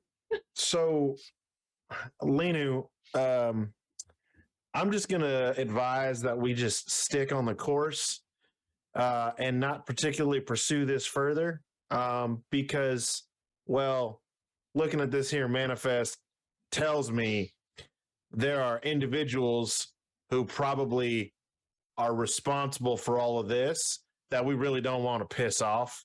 So let's not go looking for folks. Perhaps we can go looking for them after we've returned. Chances are they're probably all just dead. I gotta High agree chance. with Chaff on this one. This was a hit. They were looking for somebody on here. And No, I can tell you exactly who they were looking for. Crimson Dawn ain't gonna exactly leave anybody alive, especially when there's a performer or singer listed on that manifest, and her last post or place was on one of their flagships. She saw something that she wasn't supposed to see, and they were cleaning house. If we're talking about Crimson Dawn, I just prefer we don't go knocking on those particular doors. So yeah, I can't believe I'm saying this, but I agree with Chaff as well. Broken watch and all that, I get it. What about the children? Well, it's a harsh galaxy. Let's just leave it at that. How does it say how old the children are? Are they like Teenagers. You know, the truth Watching is, every parent in this chat go, I don't know. the truth They've been is, stranded for probably almost 2 years. Yeah. So if they survive the crash, In scenario, we could recover items from the crashed escape pod that we could then sell on the secondary market. I'm just gonna recommend we That's put a not pin bad in it. idea. That's just me. Because I think me and the good doc can definitely agree on one thing. If Crimson Dawn's involved in any capacity, I don't want to touch it. nope, If it's been Not 2 even years, if it's been 2 years since this happened, then I mean, if we were talking 2 months, maybe, but not 2 years. yeah. And even if they survived, I mean, who knows if they're even still there? Somebody may have already Exactly. taken them. You know, I can tell you from experience that you cannot save everybody that you want to save in this galaxy. And at this point, I just need to get mine and survive. And I would really love to be off Tatooine at any point we are able to do so. I mean, we're already traveling by this point. This is in the middle of transit. yeah. Oh, okay. Oh, yeah. Okay. So slight revision. So I would say I'm just happy to be off of Tatooine. Did you have bad memories on Tatooine? Oh, I have bad memories from everywhere, but Tatooine is just a place I don't really want to be anymore. Yeah. Right now, any place is better than that dust ball. Clicky agrees. And Linu will walk up and just pat them on the shoulder and just go, There. You're getting it, Lenu. I see you. You're trying. You're getting it. I would like over the course of the next day or two, I would like everyone to give me a perception check. This will be a hard perception. But yeah. Perception. I would, but my character sheet has broken. Uh-oh. Oh no. Are the Well, I dice might set? use it. The dice are They're set. Okay. apparently hey, Oh, Dialogue here. with that triumph. Yeah. Oh, and Kier What with happened 5 to you, successes, Kier? right? 5 successes. Not so 5 funny when it crits. happens to you, is it? Not so funny when it happens to you, huh? I don't know. That's Sorry, pretty but- hilarious. 5 successes and 5 threats. What Right? were you rolling, Jay? Perception. Perception, please. Yes. Yes. All right. Hey. Shiloh, since you are Yeah. the lucky individual, one of the nights that you are sleeping in your room, you're kind of sitting in there. Oh, speaking of rooms, Yes. did I get my own room? Yes. Yep. Okay, Everyone alright, got their okay. own room. I was gonna say because Shiloh would pretend like he didn't want to, but would double up with Chaff if needed. That. Like legitimately, if Shiloh were to attempt to bunk up with Chaff, Chaff would just look at Shiloh, wink, and go, "I'm top bunk."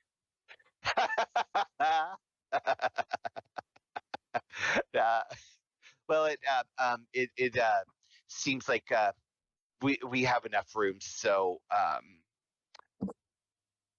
bye, and very awkwardly escapes the situation before having to acknowledge that Chaff is hot. Mhm. But, so if I acknowledge that you're hot, then I also have to acknowledge that you're competent. And No, that is a goddamn lie. yeah, that's true. That is Imagine not being how it hot actually and works, competent. right? Yeah, Those two are not a guaranteed combo. right. Yeah, that is very true. That, So uh, Shiloh, yeah. I don't like the fourth night of you yes. sleeping, and you're sleeping in your bunks. You're getting used to your room. You notice something that underneath the bed frame of where you're at, there is this piece that slides, as if Oh. there was a small little compartment in this bed that was like Ooh. that was kind of like hand done, like shoddy, but you have to be like you drop something on the floor, and as you look Yeah. up, you kind of saw it, and as you kind of go and you kind of move it, as you kind of slide a bright light coming from this area, and as you pull out, you see this tube with a star inside. It's coaxium. Oh. Oh my. Yeah. I'm gonna go knock on Avery's door. Avery is probably not asleep. She's probably up messing around with stuff on a data pad, and won't even bother like getting up from the bed. And Yeah. I imagine that one of these rooms, like it's the murder room, but I imagine it's one of the nice ones. She's like kicked out on the bed, holding the pad up, and just like nearly drops it on her face when you knock. The nice murder room. The nice murder room. Hey, look, all of the rooms that Avery stayed in previously have all been murder rooms, so this is nothing new for her. This is a very nice looking murder room. Oh, this is a luxury liner. I mean, this is a yacht. Yeah. There's some nice luxuries in here. And Avery will just call out, "Yeah, Hey, it's Shiloh. come in." And she's still just like still in like the muscle tee, the muscle vest has been discarded somewhere, just laying there awkwardly with like way too many pillows. Yeah. Shiloh is relaxed and shirtless by this point, so you can tell that they're hot. So, because that's what I do. I assure you, it is not my character unless they're showing off their abs at multiple points in the story. Avery is supportive of this. Yes, yeah. So I found something hidden in the room, and I thought you might want to see this. And I show you the little vial of coaxium. Jay, you're going to have to tell me what this is because I am not the Star Wars nerd. Coaxium, that's right. Oh. Coaxium is used to power ships and power things. And it is if you ever saw Solo, they had a thing of coaxium or things of that nature. It's about 10 grand worth of credit that he is holding in it. I feel like Avery goes out to reach for it and just kind of holds it up like, you found this? Hidden? I found this. Yeah, hidden, a secret compartment under the bed in my room. I mean, this can set somebody up. I mean, this could set a couple people up, or at least, a start. Yeah.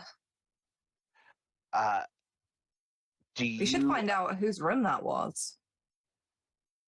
well, I that we can, uh, but we could also just sell this at the next port, and then we're in pretty good shape. We're not going to have to be like scraping and scrounging When after you that. say we, Well, I mean, like, like we, like, or like we? I mean, like, well, we, uh, unless it's enough and we don't end up hating them, maybe we. Okay, I can work with Uh, that. I mean, look, let's be honest. Right now, you're the only one here that I really trust. Uh, well, I mean, I trust Linu with the engines and Kier with the ship, but Oh god, yeah, don't trust me with those. no. But as far as getting us killed, yeah, I'm pretty sure Chaff is going to end up doing that as soon as is possible. Not because he wants to, but I just get the feeling that that's the way his life goes. I'll keep an eye on that then. But as we're talking, can Avery pull up and see whose room that would have been? Who on the passenger manifest would have been in that room? Yes. And let me get that information for you in just a second.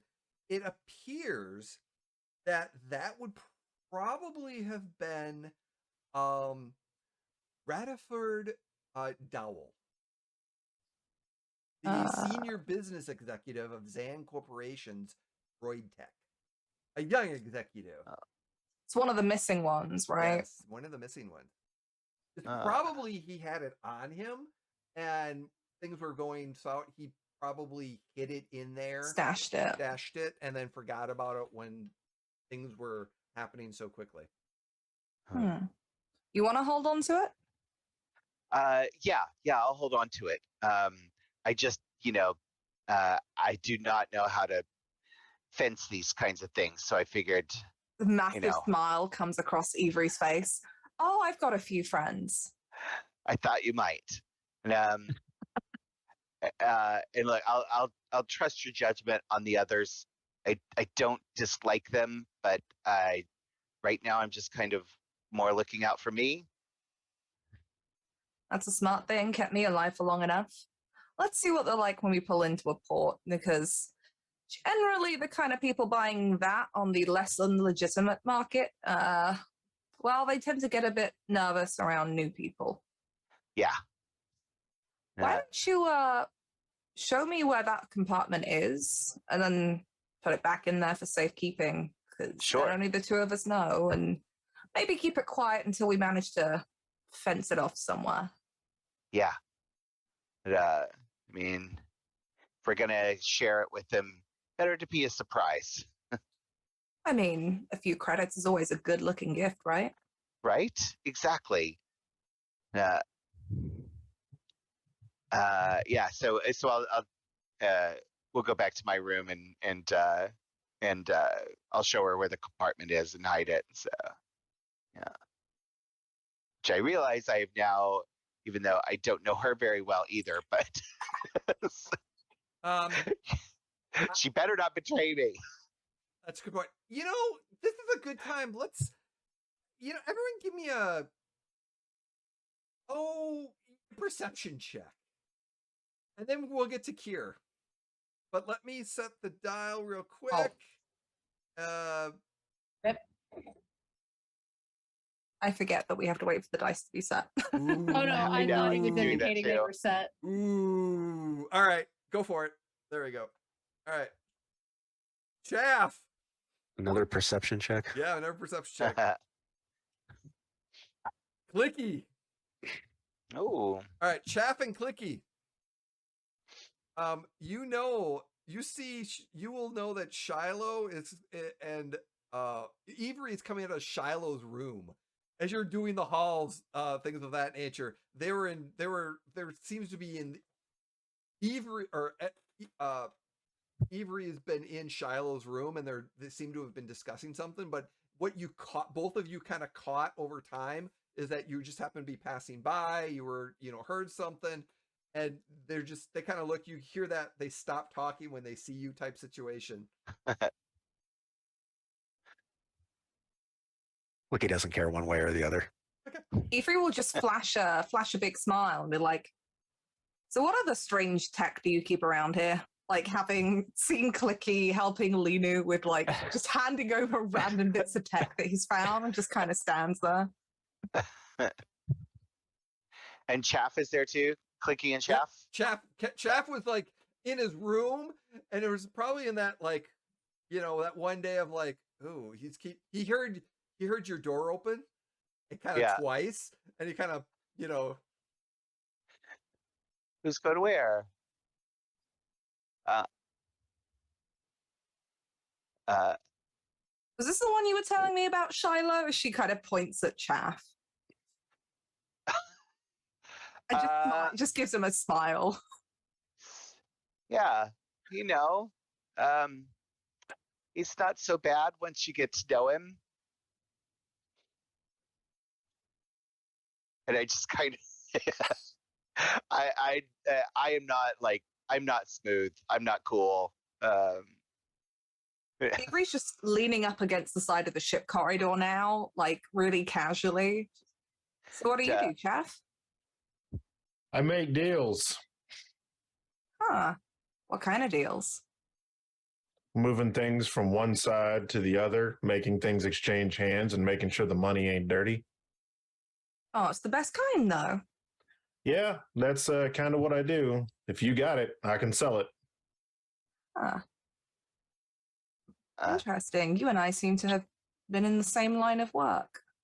No, I was less about the appropriation side of the house and just making sure that the deals happened. I flitted between. Perhaps we share some mutual friends. Oh, I'm sure we do. I know a guy or two, but I have a feeling that your negotiations more or less happened at the end of a blaster barrel. I'm not much of a shooter, really. I had other people for that. Until they were shooting at me, but that's a different story. Uh-huh. Sure. I believe it.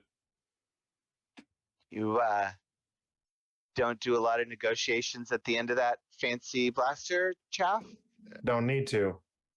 I am going to, like, are y'all acting weird? Like, legitimately, are y'all acting weird? Avery is just being as, like, weird. I suspect Avery is being, like, cool as they come, but I'm kind of picking up that, like, Shiloh doesn't really play the whole, like, I ain't got nothing. What do you mean? Wow, those are nice shoes. Yeah. And I think also Shiloh has not been just an asshole to you. Yeah, so something's obviously for like up. for like 5 minutes now. So I do not have cool. So and then one thing that you notice too is that suddenly music starts blaring through the PA system. It's happened before. I'm sorry, everybody. Sorry, I was just getting my deck set up. Sorry about that. Is it good music? It's Trandoshan Electronic Core. So you like that? That's cool. No, it is not. It is just because Chaff is saying no, Avery's going to be like, sweet, put some more of it on. No. Oh God, no, please. No. It makes my nostrils ache. Kier, I'll come fix the speakers soon. It sounds like they may be having some distortion issues. That's Electronic Core. That's Trandoshan. Do you not? Oh, come on up. I'll play you. I've got a whole playlist set. Is that too much? Is that too much for everybody? Yes. A little too much. Okay. He flips over and like Twi'lek House Trance starts to then come through the speakers, and it's just like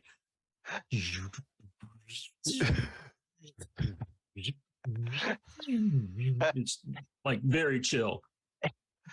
just see Clicky kind of dancing down the hallway. while he's playing the music. Avery just looks at Clicky like he gets it. And then he kind of dials the music down, so it's like very like sub chilling out level, because he didn't mean to blast it that high, but he's got it set now. He's got it dialed in. Well, all right then.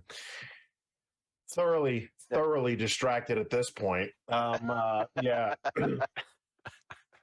Chaff just goes. I was like, there's got to be some liquor around here somewhere. Can Avery have got liquor as part of the supplies? Because there's no way she's going into space without it. She'll look at Chaff and be like, "Oh, have I got some good news for you, my friend?"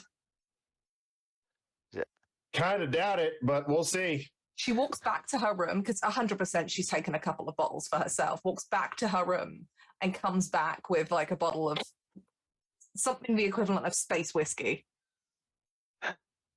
Just holds the bottles like, if anyone knows where there's glasses. Nope. And he grabs the bottle and just walks off with it. You know, Shiloh, you were saying how he would get everybody else killed, but really, I'm thinking it's going to be himself. Yeah. That's all right. I've got like 4 more of those back in my room. She kind of says low under her breath. Yeah. Oh my God. That was probably the most nerve-wracking thing I've had in a while. Did he notice something was wrong? He didn't notice anything was wrong, right? Probably. Did I play it cool? Not really, but that's a skill. It takes time. I'll teach you. Okay. Just for now, just forget it exists. Right. All you have to do is just not mention it, and I'll do all of the remembering and dealing with it when we get to a port. All right? Right. Okay. I'm going to pretend that it does not exist and I have no knowledge of it whatsoever. Knowledge of what? Yeah. She winks.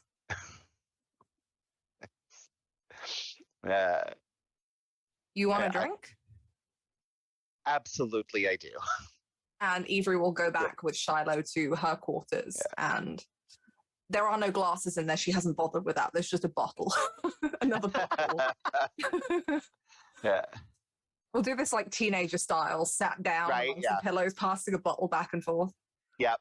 Mm-hmm. Agreed.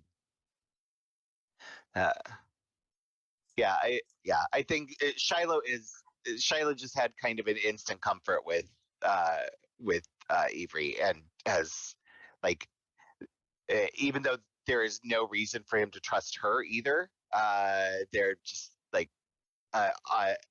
that's the person they latched onto, and that's who they're keeping. Avery just starts telling space like pirate stories as they drink. And Shiloh gets a little is mostly really interested in the stories, but any of them that get a little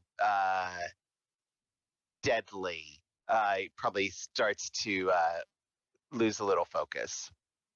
She'll steer off of those ones then and tell them more about like ridiculous mishaps that have happened.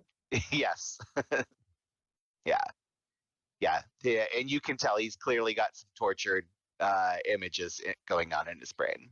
She tells a great story of a guy that she knew that tripped into the like disposal area in a ship and was like stuck in the bit before the airlock, and the effort they had to go to get him out. And mentions that wasn't the first time. Like those kind of ridiculous stories she starts telling instead of the gruesome, bloody ones. Oh, good. Okay. Excellent. Well, we're just misbehaving in the background. No, I love it because this is multiple things are happening, and this is over the course of like 4 to 5 days, 6 days as we're going along this of this process. So I mean, there's a lot of conversations going on, and over the course, you've got meals together. I mean, we're kind of crunching it into small little conversations and like the meat of things that are happening. So over the course of time, like I said, please keep going on this because there's actually I will I want Clicky to do something, but I gotta wait for Go- Kurt to get back. Okay, so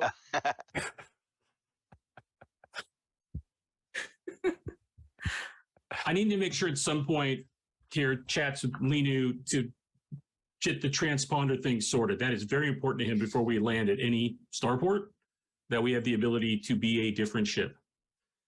that is going to be very difficult because it's about 2,000 credits worth of data and information to change your transponder, and it is illegal. Oh, I know that part. And if you are caught, but you don't have the more important thing, there are two things that need to happen. You need to have another transponder code of another ship that matches your information, that matches similar to what you have.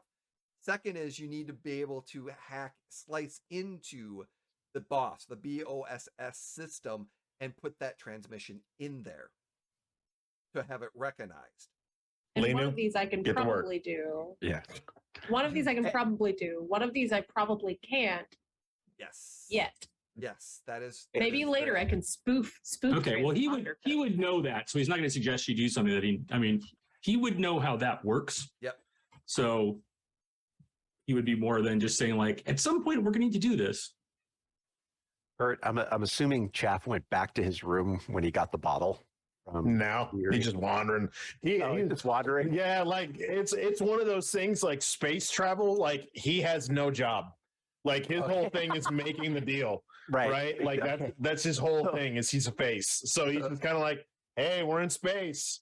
Okay, so Do your thing. Let's say he's in the lounge and he's like taking slugs straight off the bottle. So Clicky walks up to him and just kind of staring at him for a second and points at the bottle.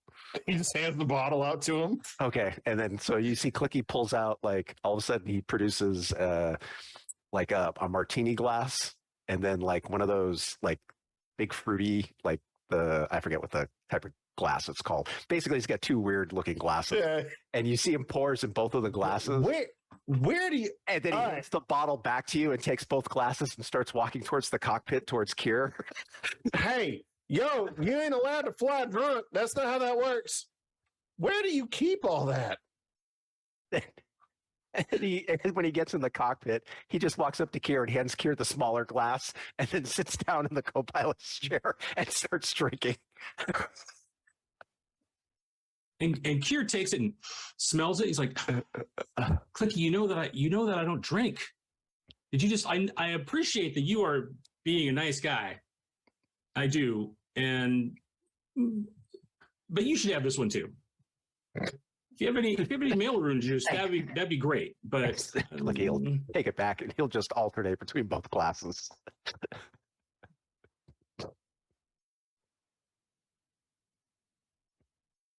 Can Ikaru chituto.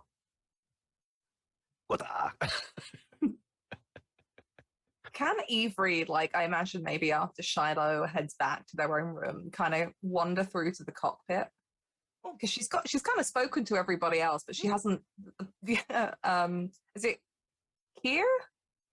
I'm so bad with names. Kier. Yeah, Kier. Kind of like just disappeared off into the ship earlier. Like that was just went for it.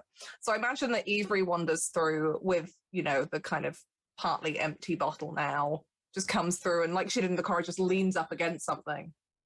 What's going on up here? Not drinking and flying, are we, Captain? Nope. Oh, Captain. I like that part of it. But no, Clicky does the drinking. I'm doing the flying. You really want to drink while you're piloting or driving. That doesn't mix very well. Oh, that's strange. All the pilots I used to work with were very drunk, and just leans over and pours another shot into each of Clicky's glasses. So, what do you make of the ship? Slick, very expensive. I wish the sublet engines were in better shape. I'm not feeling super excited if we have to push it, but we need to go fast. We'll go fast. Seems like you have everything under control then. Yeah, so sorry about the music earlier. I just like to be able to set up to have some tunes, but I don't didn't mean have to a go problem with it. everywhere that loud. But I've run with folks from all over the place. I'm used to hearing all sorts of things come through the speakers. all right. Well, that's good. That's good. What's your what do you like? Like, what's your favorite? I mean, anything really. You spend enough. You ever been on a ship crewed by pirates? Jay, was our ship crewed by pirates that Clicky and I were on?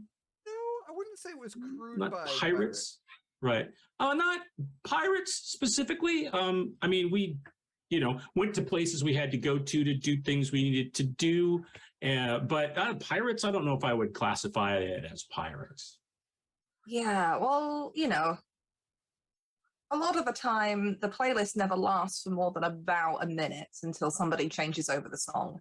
And usually after there's been enough drinking, everybody fights over the playlist until there aren't any speakers left to play it. So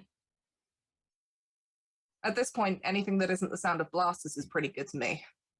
All right. Well, that's easy.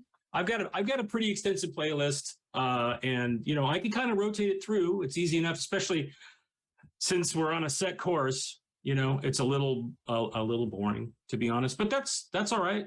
So if you've got requests, there's an artist that you like or a musical style, I might have some.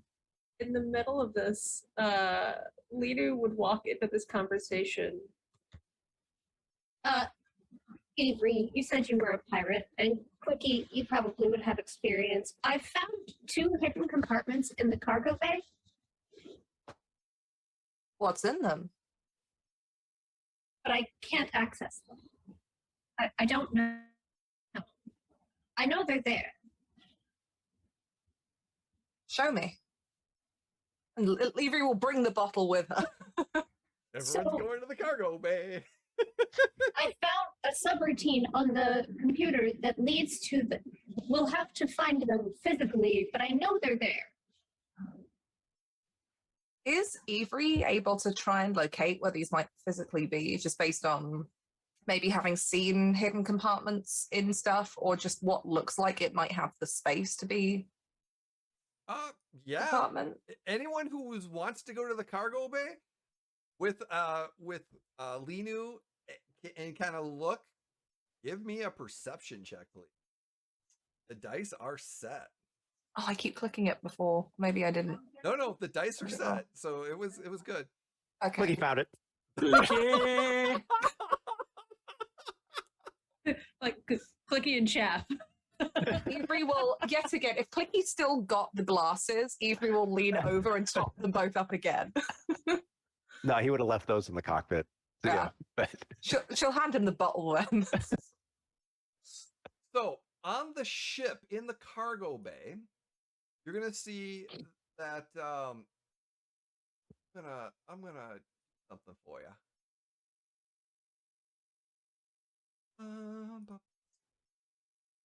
You're gonna notice right here. You found that basically you're like, oh yeah, it's right there. And you try to push it, but it was hard to get through and be able to get that. mm-hmm. And Shaft, you notice that there's one over here. But it's like I said, getting into it, you found the doors, and you open this one up first, and you open it up, and it's a smuggling compartment. It's nothing. It's dry. It looks like it hasn't been used in ages.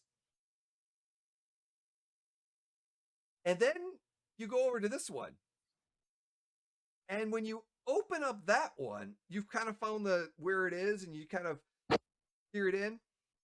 You open it up, and this wafting smell of horrible, just guttural, and I need everyone in a moment to roll me a resilience check.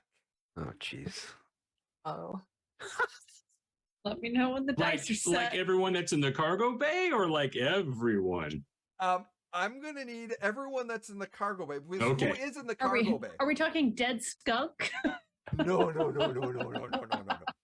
Worse. So much worse. Worse. This is not good.